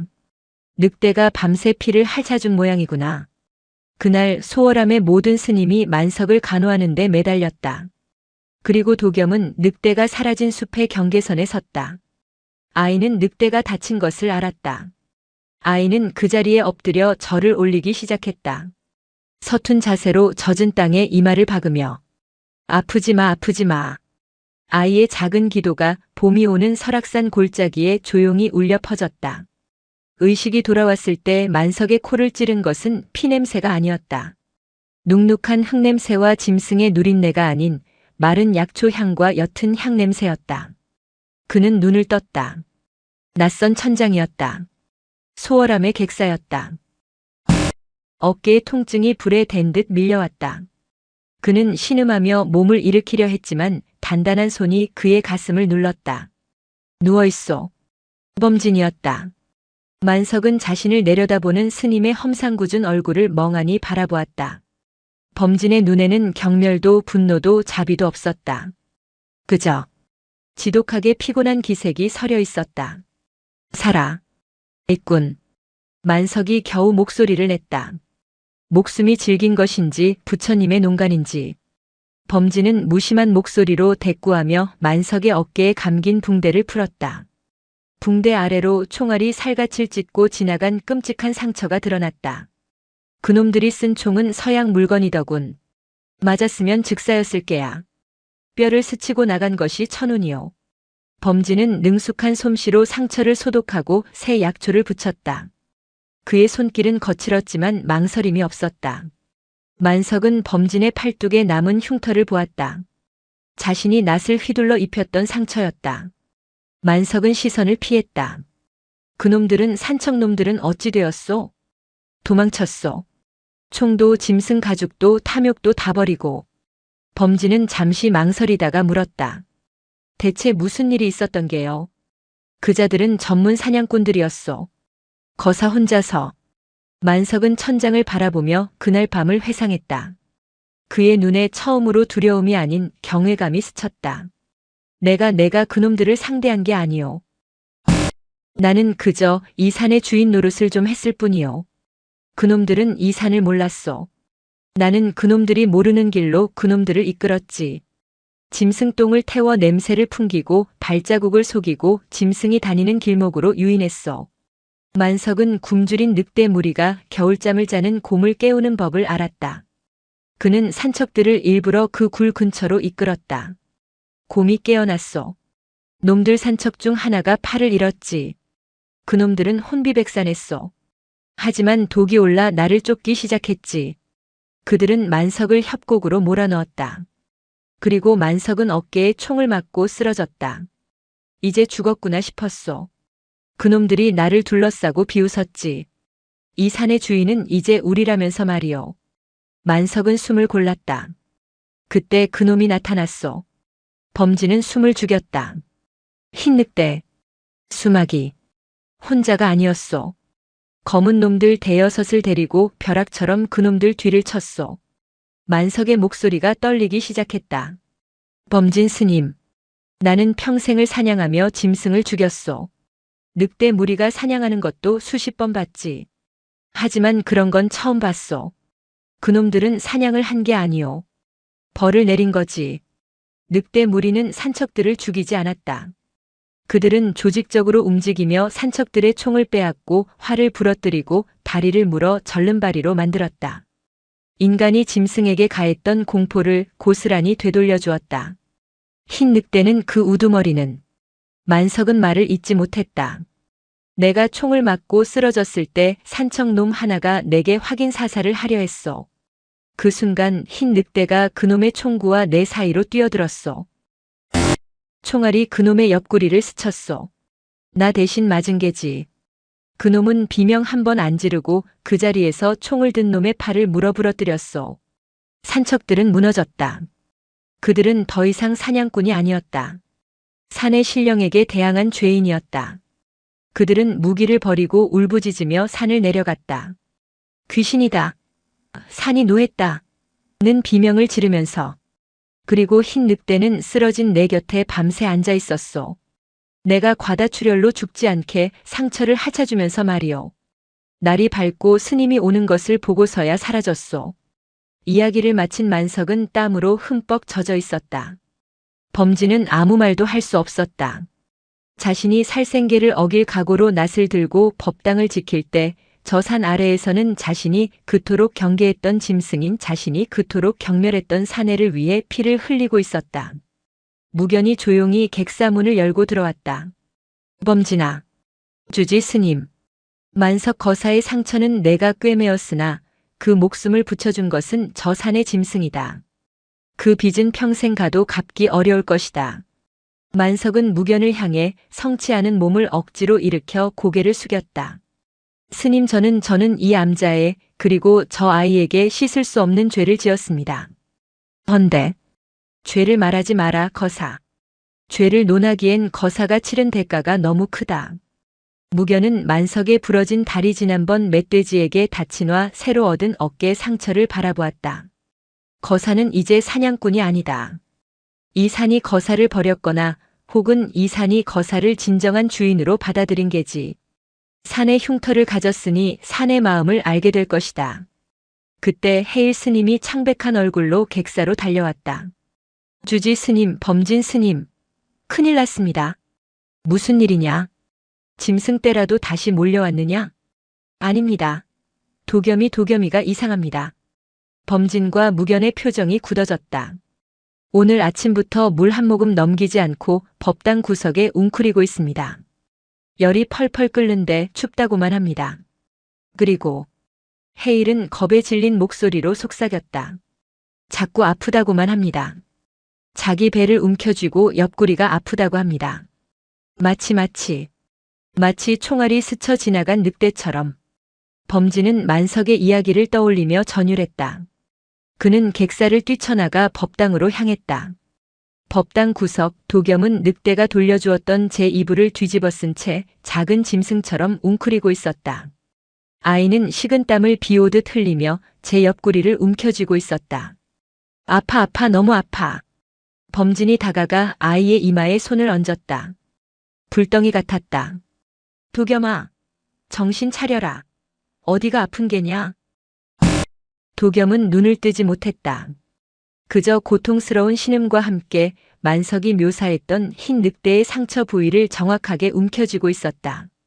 범진은 깨달았다. 아이와 늑대는 그날 아가리에 손을 넣었던 그 순간부터 서로의 고통을 나누어 가지게 된 것이었다. 주지 스님.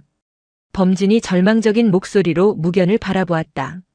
짐승의 상처가 아이에게 옮겨왔습니다. 어찌해야 합니까? 늑대가 죽으면 저 아이도. 무견은 아이를 가만히 내려다보았다.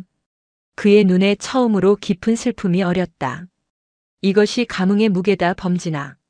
고통을 알아본 자는 그 고통을 함께 짊어져야 하는 법이다. 도겸이는 지금 제 작은 어깨로 산의 빚을 대신 갚고 있다. 무견은 아이 곁에 가부좌를 틀고 앉았다. 그리고 목탁을 잡았다.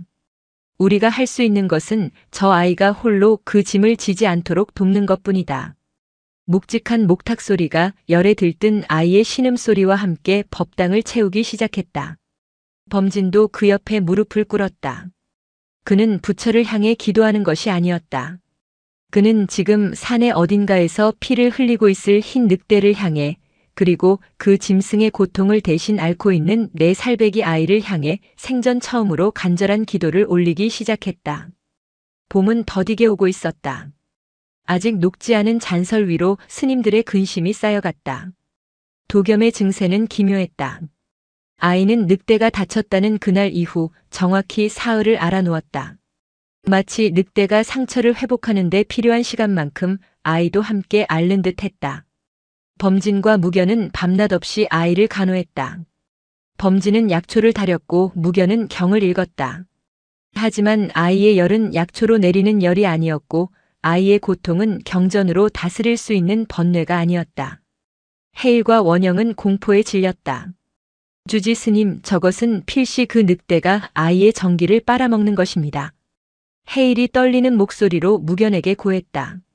그는 도겸이 알아눕기 시작하자 지난날의 경외심을 버리고 본능적인 두려움을 드러냈다. 수막은 신령이 아니라 요물입니다. 아이의 순수한 기운을 탐한 것입니다. 이러다간 도겸이가 죽습니다. 원영도 거들었다. 마을에 용한 무구를 다루는 일을 아는데 어디 감히 부처님 도량에. 범진이 버럭 호통을 쳤다. 그러나 범진의 목소리에도 확신이 없었다. 그 자신도 이 초자연적인 고통의 교환을 이해할 수 없었기 때문이었다. 만약 늑대가 산척들의 총에 맞아 죽어가고 있다면, 그래서 도겸이도. 범진은 차마 그 뒷생각을 할 수 없었다. 그는 며칠 전 늑대가 만석을 넘겨주던 그 협곡으로 몇 번이나 달려내려갔다. 피냄새를 쫓아 숲을 헤맸지만 흰 늑대의 흔적은 어디에도 없었다. 마치 산이 그 주인을 꽁꽁 숨겨버린 듯 했다. 나흘째 되는 날 아침. 거짓말처럼 도겸의 열이 내렸다. 아이는 흠뻑 젖은 옷을 입은 채 깊은 잠에 빠졌다가 저녁 무렵 눈을 떴다. 물. 범진은 황급히 미음을 떠먹였다. 아이는 개걸스럽게 미음을 받아 먹었다. 옆구리를 움켜쥐었던 작은 손도 편안해 보였다. 이제 괜찮으냐? 범진이 조심스럽게 물었다. 도겸은 고개를 끄덕였다. 안 아파. 이제 안 아파. 아이의 말에 범진은 안도의 한숨 대신 더 큰 경외감에 휩싸였다. 늑대가 살아난 것이었다. 아이는 늑대의 회복을 제 몸으로 증명해 보였다. 하지만 도겸의 회복은 또 다른 문제를 야기했다. 해일과 원영은 도겸을 노골적으로 피하기 시작했다. 그들에게 도겸은 더 이상 동자승이 아니었다. 짐승의 고통을 대신 앓는, 이해할 수 없는 무엇이었다. 저 아이 곁에 있다간 우리까지 홀릴지 모른다. 주지 스님께서는 어찌 저런 것을 곁에 두시는지. 그들의 수군거림은 도겸에게도 들렸다. 도겸은 다시 혼자가 되었다. 밥도 잠도 심지어 예불조차도 홀로 행했다. 다른 스님들은 도겸이 법당에 들어서면 슬금슬금 자리를 피했다. 범진은 그 모습을 보며 분노했다. 이놈들, 너희가 중이 맞느냐? 너희가 두려워하는 것은 짐승이 아니라 너희의 얄팍한 믿음이 흔들리는 것이 아니더냐? 도겸이가 알아놓을 땐 요물이라더니 이젠 두렵다 피하는가? 범진이 으르렁댔지만 해일과 원영은 고개를 숙일 뿐이었다. 두려움은 논리로 극복되지 않았다. 그날 밤 범진은 무견을 찾아갔다. 주지 스님, 이대로는 안 됩니다. 도겸이는 암자에서 고립되었습니다. 저 어린 것이 짐승에게는 마음을 열었으나 사람들에게는 마음을 닫고 있습니다. 차라리 제가 도겸이를 데리고 속세로 내려가겠습니다. 절이 아니라 아이가 아이로 자랄 수 있는 곳으로. 무견은 묵묵히 차를 따랐다. 범진아. 예, 스님. 너는 아직도 도겸이를 보호해야 할 대상으로만 보는구나. 네. 저 아이는 4살 아니 이제 5살이 되었습니다. 아이는 아이일 뿐입니다. 그러하냐? 내가 보기엔 해일과 원영이만 도겸이를 두려워하는 듯 보이느냐? 무견의 시선이 범진을 똑바로 향했다. 범진은 움찔했다. 너 또한 도겸이를 두려워하고 있다.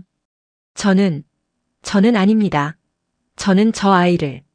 너는 도겸이가 늑대와 감응하는 그 신통력을 두려워한다. 너는 도겸이를 평범한 아이로 되돌리고 싶어 한다. 그것이 내가 가진 두려움의 근원이다. 너는 내가 이해할 수 없는 것을 받아들이지 못하고 있다. 범진은 망치로 머리를 맞은 듯 했다. 그랬다. 그는 도겸이 늑대와 만나던 밤 아이를 막아섰다. 아이가 아플 때 늑대를 원망했다. 도겸이 스님들에게 외면당하자 아이를 데리고 평범한 곳으로 떠나려 했다. 그는 단 한 번도 도겸의 그 특별한 감흥을 있는 그대로 받아들인 적이 없었다. 그 또한 해일과 원영처럼 자신의 이해 범주 안에서만 도겸을 재단하려 했던 것이다. 그럼 어찌해야 합니까? 범진의 목소리가 힘없이 갈라졌다. 아이를 아이로만 보지도 신령으로만 보지도 마라. 그저 고통을 맨몸으로 끌어안을 줄 아는 한 존재로 보아라. 그리고 우리는 우리가 할 수 있는 것을 하면 된다. 무견은 자리에서 일어났다. 내일 아침 산문을 열 것이다. 산문을 여시다니요? 봄이 왔다고는 하나 아직. 봄이 왔기 때문이 아니다. 빚을 갚아야 하기 때문이다. 무견의 시선은 산 아래 마을을 향하고 있었다. 다음 날 무견은 해일과 원영에게 명했다. 암자의 창고를 열어라. 남은 공양미와 소금, 간장을 모두 꺼내어 마을로 가져가라. 예. 주지 스님. 그것은 우리 스님들이 겨울을 나기 위한 마지막 비축뿐입니다. 아직 산길은 험하고 우리는 빚을 졌다. 무견의 목소리는 단호했다. 만석 거사가 우리 대신 싸웠고 늑대가 우리 대신 피를 흘렸다. 그들이 지킨 것은 이 암자뿐만이 아니라 저 아래 마을 사람들이기도 하다. 산척들이 물러갔으니 이제는 굶주림과 싸워야 할 때다. 하지만 스님, 우리는 굶주려도 죽지 않는다. 수행자가 굶는 것은 수행의 일부다. 허나 속세의 아이가 굶는 것은 세상의 죄다. 가져가라. 해일과 원영은 감히 반박하지 못했다. 객사에서 몸을 추스르던 만석이 그 광경을 지켜보았다. 그리고 절뚝거리며 무견 앞에 섰다. 스님, 저도 함께 가겠습니다. 거사의 몸은 아직 성치 않소. 이 다리는 이제 사냥을 위한 다리가 아닙니다. 짐을 지는 다리입니다. 제 몫의 빚을 갚게 해주십시오. 만석은 쌀가마니를 제 어깨에 둘러맸다. 그렇게 소월함의 스님들과 다리 저는 전직 사냥꾼은 암자의 마지막 식량을 이고 지고 산을 내려갔다. 범진은 그 행렬의 맨 뒤에 섰다. 그는 문득 깨달았다. 무견은 지금 해일과 원영이 가진 두려움을 다른 것으로 덮어씌우고 있었다. 미지의 존재에 대한 공포를 당장 눈앞에 굶주린 이웃을 구해야 한다는 절박함으로. 범진은 암자의 홀로 남을 도겸이 걱정되어 뒤를 돌아보았다. 도겸은 마당에 서서 그들을 배웅하고 있었다. 아이는 두려움의 대상이 되었던 암자에서 스님들이 자신을 버려두고 떠나는 그 순간에도 울지 않았다. 오히려 환하게 웃고 있었다. 그리고 아이는 스님들이 사라진 산길을 향해 합장하며 그들의 안녕을 빌었다. 범진은 그 자리에 서서 5살배기 아이의 그 모습에 자신도 모르게 합장으로 답했다. 스님들이 마을에서 돌아온 것은 이틀 뒤였다. 그들은 빈 지게를 지고 있었지만 표정은 쌀을 짊어지고 갈 때보다 훨씬 밝았다. 해일과 원영의 얼굴에서 도겸을 향한 두려움은 사라져 있었다. 주지 스님, 마을 사람들이. 해일은 흥분된 목소리로 보고했다. 마을 사람들이 저희를 보고 울었습니다. 산척들이 나타났을 때 스님들만이라도 무사하기를 빌었다고 했습니다. 그리고 만석이 뒤를 이었다. 그들이 창고를 털러왔던 것을 사죄했소. 내가 산척들과 싸우다 다친 것을 알고 자신들의 어리석음을 뉘우쳤소. 그리고 이것을 암자에 올리라며 주었소. 만석이 내민 것은 작은 주머니였다. 그 안에는 마을 사람들이 십시일반 모은 곡식과 약재가 들어있었다. 무견은 그것을 받아 불단에 올렸다. 이제야 빚이 돌고 돌기 시작하는구나. 그날 이후 소월함은 변했다. 해일과 원영은 더 이상 도겸을 피하지 않았다. 그들은 마을에서 자신들이 받은 환대와 감사가 결국 도겸이 늑대를 구한 그 작은 연민에서 시작되었음을 어렴풋이 깨달았다. 그들은 도겸을 신령이나 요물로 대하는 대신 그저 암자의 복덩이라 부르며 스스럼 없이 대하기 시작했다. 범진은 더 이상 도겸을 평범한 아이로 되돌리려 애쓰지 않았다. 그는 도겸이 숲의 경계로 가는 것을 막는 대신 아이의 손에 따뜻한 찐 감자를 쥐어주었다. 너무 멀리 가지는 마라. 늑대도 제 상처는 제가 돌볼 것이다. 도겸은 범진을 보며 웃었다. 봄이 완연해졌다. 설악의 골짜기에 진달래와 삼법꽃이 흐드러지게 피었다. 흰 늑대는 그 이후로 단 한 번도 암자 근처에 나타나지 않았다. 산척들이 사라진 산은 평화를 되찾았고 늑대는 더 이상 암자를 지킬 필요가 없어진 듯 했다. 도겸은 더 이상 밤에 숲의 경계로 가지 않았다. 그저 새벽 예불이 끝나면 마당 끝에 서서 늑대가 사라졌던 숲을 한참 동안 바라보곤 했다. 그것으로 충분하다는 듯이. 만석은 다리가 완전히 나았지만 산을 내려가지 않았다. 그는 소월함에 머물며 부서진 창고를 고치고 닭장과 우리를 새로 만들었다. 그는 더 이상 엽총을 들지 않았다. 대신 낫을 들고 암자로 오는 길을 정비했다. 그는 사냥꾼에서 산을 지키는 산지기 마이너스가 되었다. 모든 것이 제자리를 찾은 듯한 어느 봄날 아침이었다. 무견은 도겸을 불렀다. 도겸아. 네, 큰 스님. 산에 가자. 꽃 구경 가자. 무견은 4살 때 버려진 이후 단 한 번도 암자 밖으로 나가본 적 없는 도겸의 손을 잡았다. 범진과 만석, 해일과 원영도 그 뒤를 따랐다. 그들은 늑대를 처음 발견했던 숲의 오솔길을 지나 더 깊은 산속으로 들어갔다. 그곳에는 작은 너럭바위가 있었고 바위 아래로 맑은 물이 솟아나는 샘터가 있었다. 여기는. 범진은 숨을 삼켰다. 늑대의 핏자국이 낭자했던 그곳이었다. 그러나 지금은 피비린내 대신 짙은 소량기와 꽃향기가 가득했다. 무견은 도겸을 샘터 앞에 앉혔다. 도겸아, 내가 늑대를 처음 만난 곳이다. 그 짐승이 고통받던 곳이지. 너는 그날 짐승의 아가리에 손을 넣었다. 짐승의 고통 속으로 내 손을 밀어 넣었지. 사람들은 그것을 무모하다 했고 어떤 이는 신통이라 했다. 무견은 도겸의 작은 손을 잡았다. 하지만 나는 안다. 그것은 무모함도 신통도 아니었다. 그저 아픈 것을 아프다고 알아봐준 마음이었다. 무견은 샘터 옆에 젖은 흙을 가리켰다. 그곳에는 방금 막 찍힌 듯한 선명한 발자국이 남아있었다. 거대한 늑대의 발자국이었다. 흰 늑대는 이곳에 와서 물을 마시고 간 것이었다. 상처는 완전히 나았는지 발자국은 깊고 힘이 넘쳤다. 도겸은 환호성을 지르며 달려갔다. 늑대다. 늑대가 왔다 갔어. 아이는 제 작은 발을 늑대의 발자국 옆에 나란히 대어 보았다. 거대하고 위험 있는 짐승의 발자국과 이제 막 세상을 딛기 시작한 아이의 작은 맨발자국이 봄이 온 숲길에 나란히 찍혔다. 무견은 그 모습을 보며 범진에게 말했다. 보아라, 범진아. 저것이 설악의 새봄이다. 범진은 눈시울이 뜨거워지는 것을 느꼈다. 만석은 하늘을 보며 자신이 평생 죽여왔던 짐승들의 명복을 빌었다. 무견은 도겸을 향해 인자하게 웃었다. 거칠고 흉포한 짐승의 마음을 연 것은 범진의 몽둥이도 만석의 총구도 나의 불경도 아니었다. 무견은 나란히 찍힌 두 발자국을 바라보았다. 두려움을 감수하고 내민 내 작은 손. 그 온기 하나였다. 7년이 흘렀다. 강산이 한번 변한다는 시간은 소월함에도 켜켜이 쌓였다. 암자는 더 이상 설악의 깊은 골짜기에 고립된 외딴 섬이 아니었다. 봄가을이면 암자를 찾는 속세의 발길이 이어졌다.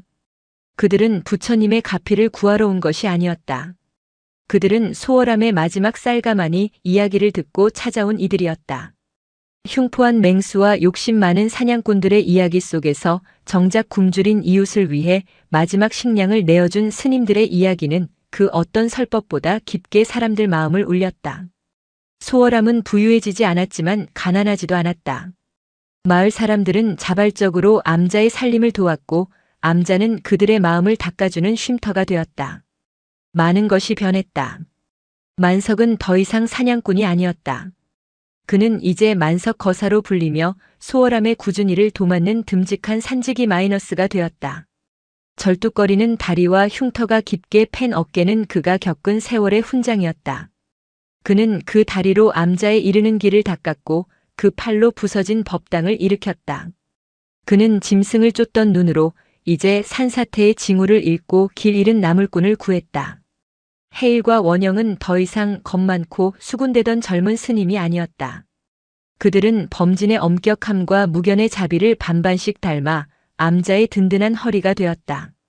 그들은 종종 쌀가마니를 지고 마을로 내려가던 그날을 회상하며 수행이란 법당이 아니라 저작거리에 있다는 말을 입버릇처럼 하곤 했다.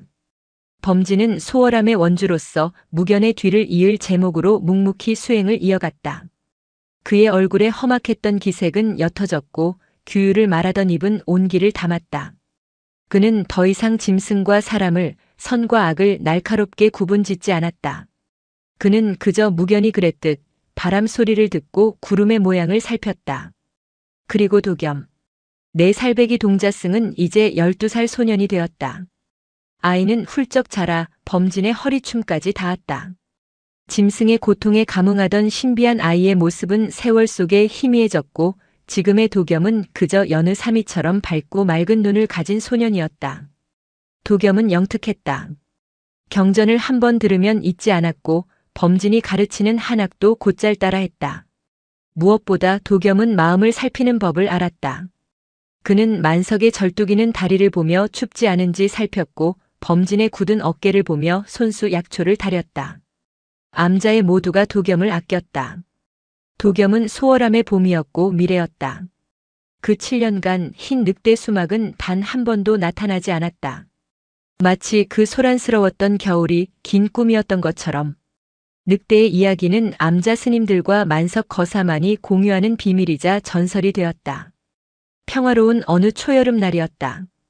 도겸은 무견과 함께 암자 뒤편 텃밭에서 감자를 심고 있었다. 이른 중반을 훌쩍 넘긴 무견은 이제 지팡이 없이는 거동이 불편했지만 흙을 만지는 일만은 손수했다. 큰 스님. 도겸이 흙을 털며 물었다. 저는 왜 이름이 도겸입니까? 무견은 느릿하게 허리를 폈다. 깨달음은 가장 낮은 곳에 있어 스스로를 낮추기에 그리 지었다.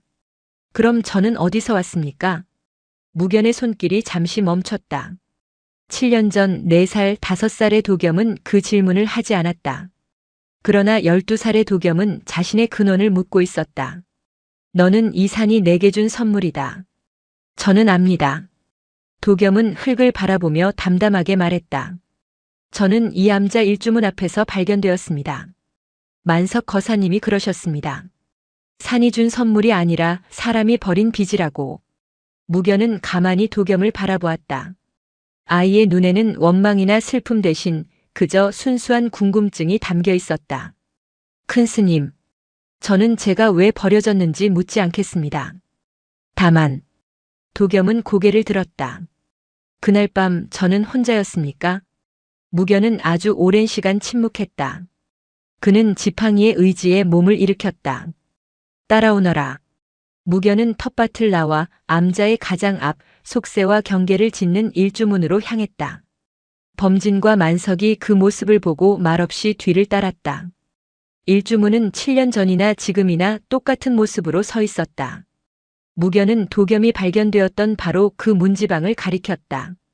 12년 전 겨울이었다.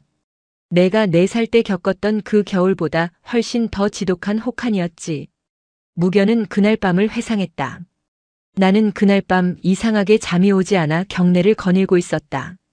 눈이 귓불을 벨듯이 내리던 밤이었지. 그때 여기서 내가 있었다. 저는 울고 있었습니까? 아니. 무견은 고개를 저었다. 너는 울지 않았다. 갓난쟁이인 내가 강보에 쌓인 채 이 문지방에 놓여 있었는데 울음소리 하나 내지 않았다. 마치 세상에 태어난 것을 이미 포기한 듯이 얼어붙은 채로. 나는 놀라 너를 안아들었다. 그런데 그때 무견은 일주문 넘어 7년 전 흰 늑대가 처음 나타났던 그 숲의 경계를 바라보았다. 그때 알았다. 그 자리에 나 혼자가 아니었음을. 범진과 만석도 숨을 죽였다. 그것은 그들도 처음 듣는 이야기였다. 소리가 들렸다. 짐승의 포효가 아니었다. 으르렁거림도 아니었다. 무견은 도겸의 눈을 바라보았다. 흐느낌이었다. 도겸의 심장이 쿵 하고 내려앉았다. 그가 5살적 늑대의 소문을 들으며 창밖을 바라보게 만들었던 바로 그 소리. 숲의 어둠 속에서 무엇인가가 울고 있었다. 갓난쟁이인 너를 내려다보며 서럽게, 아주 서럽게 울고 있었다. 그것이 나는 보았다. 눈보라 속에서 잠시 스치듯 거대한 흰 그림자였다. 이 산의 주인 수막이었지. 무견은 충격에 휩싸인 범진과 만석을 돌아보았다. 그 짐승은 너를 해치려 하지 않았다. 그저 갓난아이가 버려진 그 참혹한 광경을 인간의 손을 두려워해 차마 다가오지도 못하고 멀리서 밤새도록 지켜보며 함께 울고 있었다. 무견은 다시 도겸의 손을 잡았다. 도겸아, 내가 기억하는 첫 울음은 내 자신의 울음이 아니었을 게다. 그것은 너의 버려짐을 슬퍼해준 저 산의 울음이었다. 제14장 첫 번째 목격자. 정적이 흘렀다. 범진은 마치 거대한 불상에 머리를 맞은 듯 그 자리에 못 박혔다. 만석은 부르튼 손으로 제 입을 막았다. 12살 도겸의 눈에서 12년 만에 처음으로 굵은 눈물이 흘러내렸다. 그것은 슬픔이나 원망의 눈물이 아니었다. 자신이 버려졌던 그 혹한의 밤 자신은 혼자가 아니었음을 깨달은 자의 안도였다. 흐흑. 도겸은 소리내어 울었다. 4살 때도 5살 때도 스님들이 자신을 피할 때도 울지 않았던 아이였다. 그래서였군요. 도겸은 울음 사이로 말을 이었다. 5살 때 스님들이 늑대가 나타났다고 두려워할 때 저는 그 소리가 무섭지 않았습니다. 그 흐느낌이 너무나 익숙했습니다. 마치 제 울음처럼요. 범진은 그제야 모든 조각이 맞춰지는 것을 깨달았다. 도겸이 늑대의 울음을 알아들었던 것이 아니었다. 도겸은 그 울음을 기억했던 것이다. 자신의 탄생과 함께했던 첫 번째 소리. 자신의 고통에 공명해 주었던 유일한 목격자의 소리. 주지 스님. 범진이 떨리는 목소리로 물었다. 그렇다면 7년 전 그 겨울 늑대가 암자 주변을 맴돌고 짐승들을 해쳤던 것은 단순히 굶주려서가 아니었단 말입니까? 무견은 눈을 감았다. 나는 그리 생각한다. 12년 전 그 밤 늑대는 보았다. 갓난아이가 어둠 속에서 쓰러져가는 것을. 그리고 그 아이를 절간의 늙은 중이 거두어가는 것을. 그 후로 8년. 늑대는 이 암자를 지켜보았을 것이다. 자신이 슬퍼했던 그 아이가 살아있는지 잘 크고 있는지. 그런데 그해 겨울 굶주린 짐승들이 암자를 위협하고 심지어 사람들이 덫을 놓기 시작했다. 만석은 무견의 말을 들으며 고개를 들 수 없었다. 자신이 놓았던 그 덫이 어떤 의미였는지 이제야 깨달았다. 늑대는 분노했을 것이다. 인간의 잔인함에 그리고 자신이 지켜보던 그 아이의 영역이 침범당하는 것에. 하지만 덫에 걸렸습니다. 하필이면 거사님의 덫에. 그것이 인연이다 범진아. 무견이 말했다. 늑대는 분노로 날뛰다 덫에 걸렸다. 그리고 그 아가리에 인간의 잔인함이 만든 또 다른 상처 쇠붙이를 입었지. 늑대는 죽어가며 12년 전 그 밤처럼 다시 흐느꼈을 것이다. 왜 나를 몰라주는가, 나는 지키려 했을 뿐인데 하고. 그리고 도겸이가 그 흐느낌을 들었다. 도겸은 눈물을 닦고 무견의 말을 경청했다. 내가 덫에 걸린 늑대와 눈이 마주쳤을 때 너는 두려움 대신 슬픔을 보았다고 했다. 늑대 또한 마찬가지였을 게다. 늑대는 내 눈 속에서 12년 전 자신이 밤새 지켜보던 그 갓난아이의 눈빛을 보았을 것이다. 그 순간 짐승과 아이는 서로의 고통을 알아보았다. 버려진 아이와 그 버려짐을 목격한 짐승. 둘은 같은 상처를 공유하고 있었다. 내가 늑대의 아가리에 손을 넣었을 때 무견은 도겸의 손을 굳게 잡았다. 너는 짐승의 상처를 치유한 것이 아니다. 너는 12년 전 내가 버려졌던 그 밤의 상처를 내 손으로 어루만진 것이다. 도겸은 제 손을 내려다보았다. 피범벅이 되었던 5살의 그 작은 손. 그 손은 늑대를 구한 손이 아니라 늑대와 자신을 동시에 구원한 손이었다. 범진은 그 자리에 무릎을 꿇었다. 그는 자신이 보호하려 했던 아이가, 자신이 두려워했던 그 짐승이 실은 자신보다 훨씬 더 깊은 인연과 아픔으로 엮여 있었음을 깨달았다. 그는 그 거대한 슬픔 앞에서 자신이 얼마나 오만했는지 통감했다. 만석도 무릎을 꿇었다. 그는 자신이 죽이려 했던 짐승이 실은 자신이 살던 이 산의 가장 순수한 연민의 증거였음을 알았다. 그는 속죄하듯 젖은 흙에 이마를 박았다. 도겸은 울음을 그치고 무견을 바라보았다.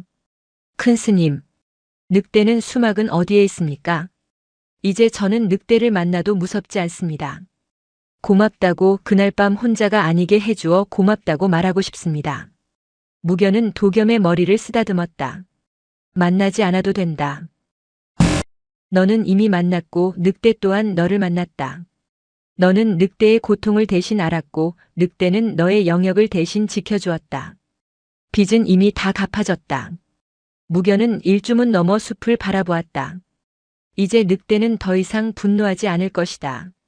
12년간 쌓인 슬픔과 노여움이 내 작은 손길 한 번에 모두 녹아내렸으니 이제 놈은 그저 산의 주인으로서 이 산을 조용히 지켜볼 뿐이다. 무견은 범진과 만석을 일으켜 세웠다. 모든 것은 제자리로 돌아갔다. 이것이 본래 면목이다. 너희가 그토록 두려워하고 경계했던 수막의 본 모습은 흉포한 재앙이 아니라 버려진 아이를 위해 울어줄 줄 아는 자비심 그 자체였다. 그날의 깨달음 이후 도겸은 더 이상 숲을 바라보며 늑대를 찾지 않았다. 마음속 가장 깊은 곳에 있던 응어리, 자신의 근원에 대한 물음이 풀렸기 때문이었다. 자신은 버려진 존재가 아니었다. 태어난 첫날부터 산의 가장 깊은 연민의 눈길 속에서 보호받아온 존재였다. 도겸의 수행은 깊어졌다. 그는 더 이상 경전의 글자를 외우지 않았다. 대신 바람 소리에 깃든 산의 숨결을 들으려 애썼다. 무견이 평생을 해왔던 것처럼. 어느덧 도겸이 18비 된 해 늦가을이었다. 무견의 기력이 쇠했다. 노스님은 제 방에 누워 창밖으로 지는 낙엽을 묵묵히 바라보고 있었다. 암자의 모든 대중이 무견의 마지막을 지키기 위해 모였다. 범진은 이제 50줄에 들어선 위험 있는 주지승의 모습이었다. 그는 스승의 임종을 앞두고도 흔들림 없는 태도로 방안을 정돈했다. 만석은 눈이 퉁퉁 붓도록 울었지만 스님이 추울까봐 군부를 지폈다.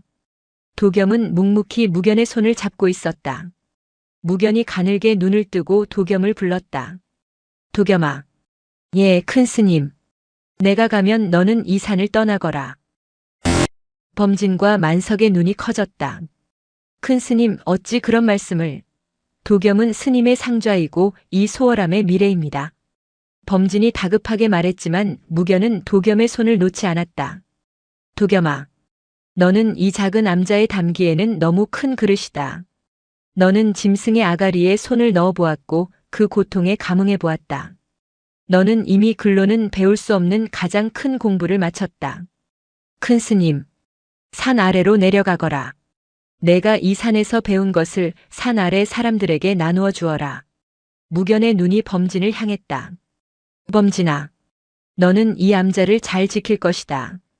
너는 규율과 자비를 모두 아는 스승이 되었다. 허나 도겸은 다르다. 저 아이는 규율과 자비의 경계에 설 아이다. 무견은 숨을 골랐다. 세상 사람들은 모두 덫에 걸린 늑대와 같다. 분노하고 두려워하고 고통스러워하며 제 아가리에 쇠붙이를 물고 산다. 가서 그들의 아가리에 내 손을 넣어 주어라. 내가 5살 때 그러했듯이. 두려워 말고 그저 그들의 고통을 똑바로 바라봐 주어라. 도겸은 흐느끼지 않았다. 그저 무견의 가르침을 마음에 새기듯 고개를 깊이 끄덕였다. 그것이 내가 세상의 빚을 갚는 길이고 그것이 12년 전 너를 지켜보던 그 흰 늑대의 마음에 답하는 길이다. 무견은 그 말을 끝으로 평화롭게 눈을 감았다. 3년의 심효살이가 끝났다. 도겸은 21살의 청년이 되었다. 그는 무견의 뜻에 따라 정든 소월함을 떠나기로 했다. 범진은 차마 그를 말리지 못했다. 그저 자신이 평생 아껴온 바로와 가장 따뜻한 승복 한 벌을 내어줄 뿐이었다. 언제든 돌아와도 된다. 이곳은 내 집이다. 알고 있습니다, 스승님. 도겸은 범진에게 큰 절을 올렸다. 만석은 퉁명스럽게 직접 깎아 만든 단단한 지팡이를 건넸다. 산길이 험하다. 짐승 만나면 이걸로 후려쳐라. 아, 아니다. 내 놈은 또 짐승이랑 친구나 먹겠지. 만석은 눈시울을 붉히며 고개를 돌렸다. 도겸은 일주문 앞에 섰다. 12년 전 자신의 근원을 알게 된 그 자리. 20여 년 전 자신이 발견된 바로 그 자리. 도겸은 자신을 버렸던 속세로 이제 스스로 걸어 내려가려 하고 있었다. 그는 마지막으로 숲을 향해 돌아섰다. 7년 전 늑대가 자신을 지키기 위해 나타났던 그 숲. 10여 년 전 늑대가 자신을 위해 울어주었던 그 숲. 도겸은 숲을 향해 무견에게 그러했듯 깊은 절을 올렸다. 자신의 첫 번째 스승에게 올리는 인사였다. 그때였다. 아우우 마이너스. 아주 멀리서 그러나 온 산을 울릴 만큼 장엄하게 늑대의 울음소리가 한 번 들려왔다.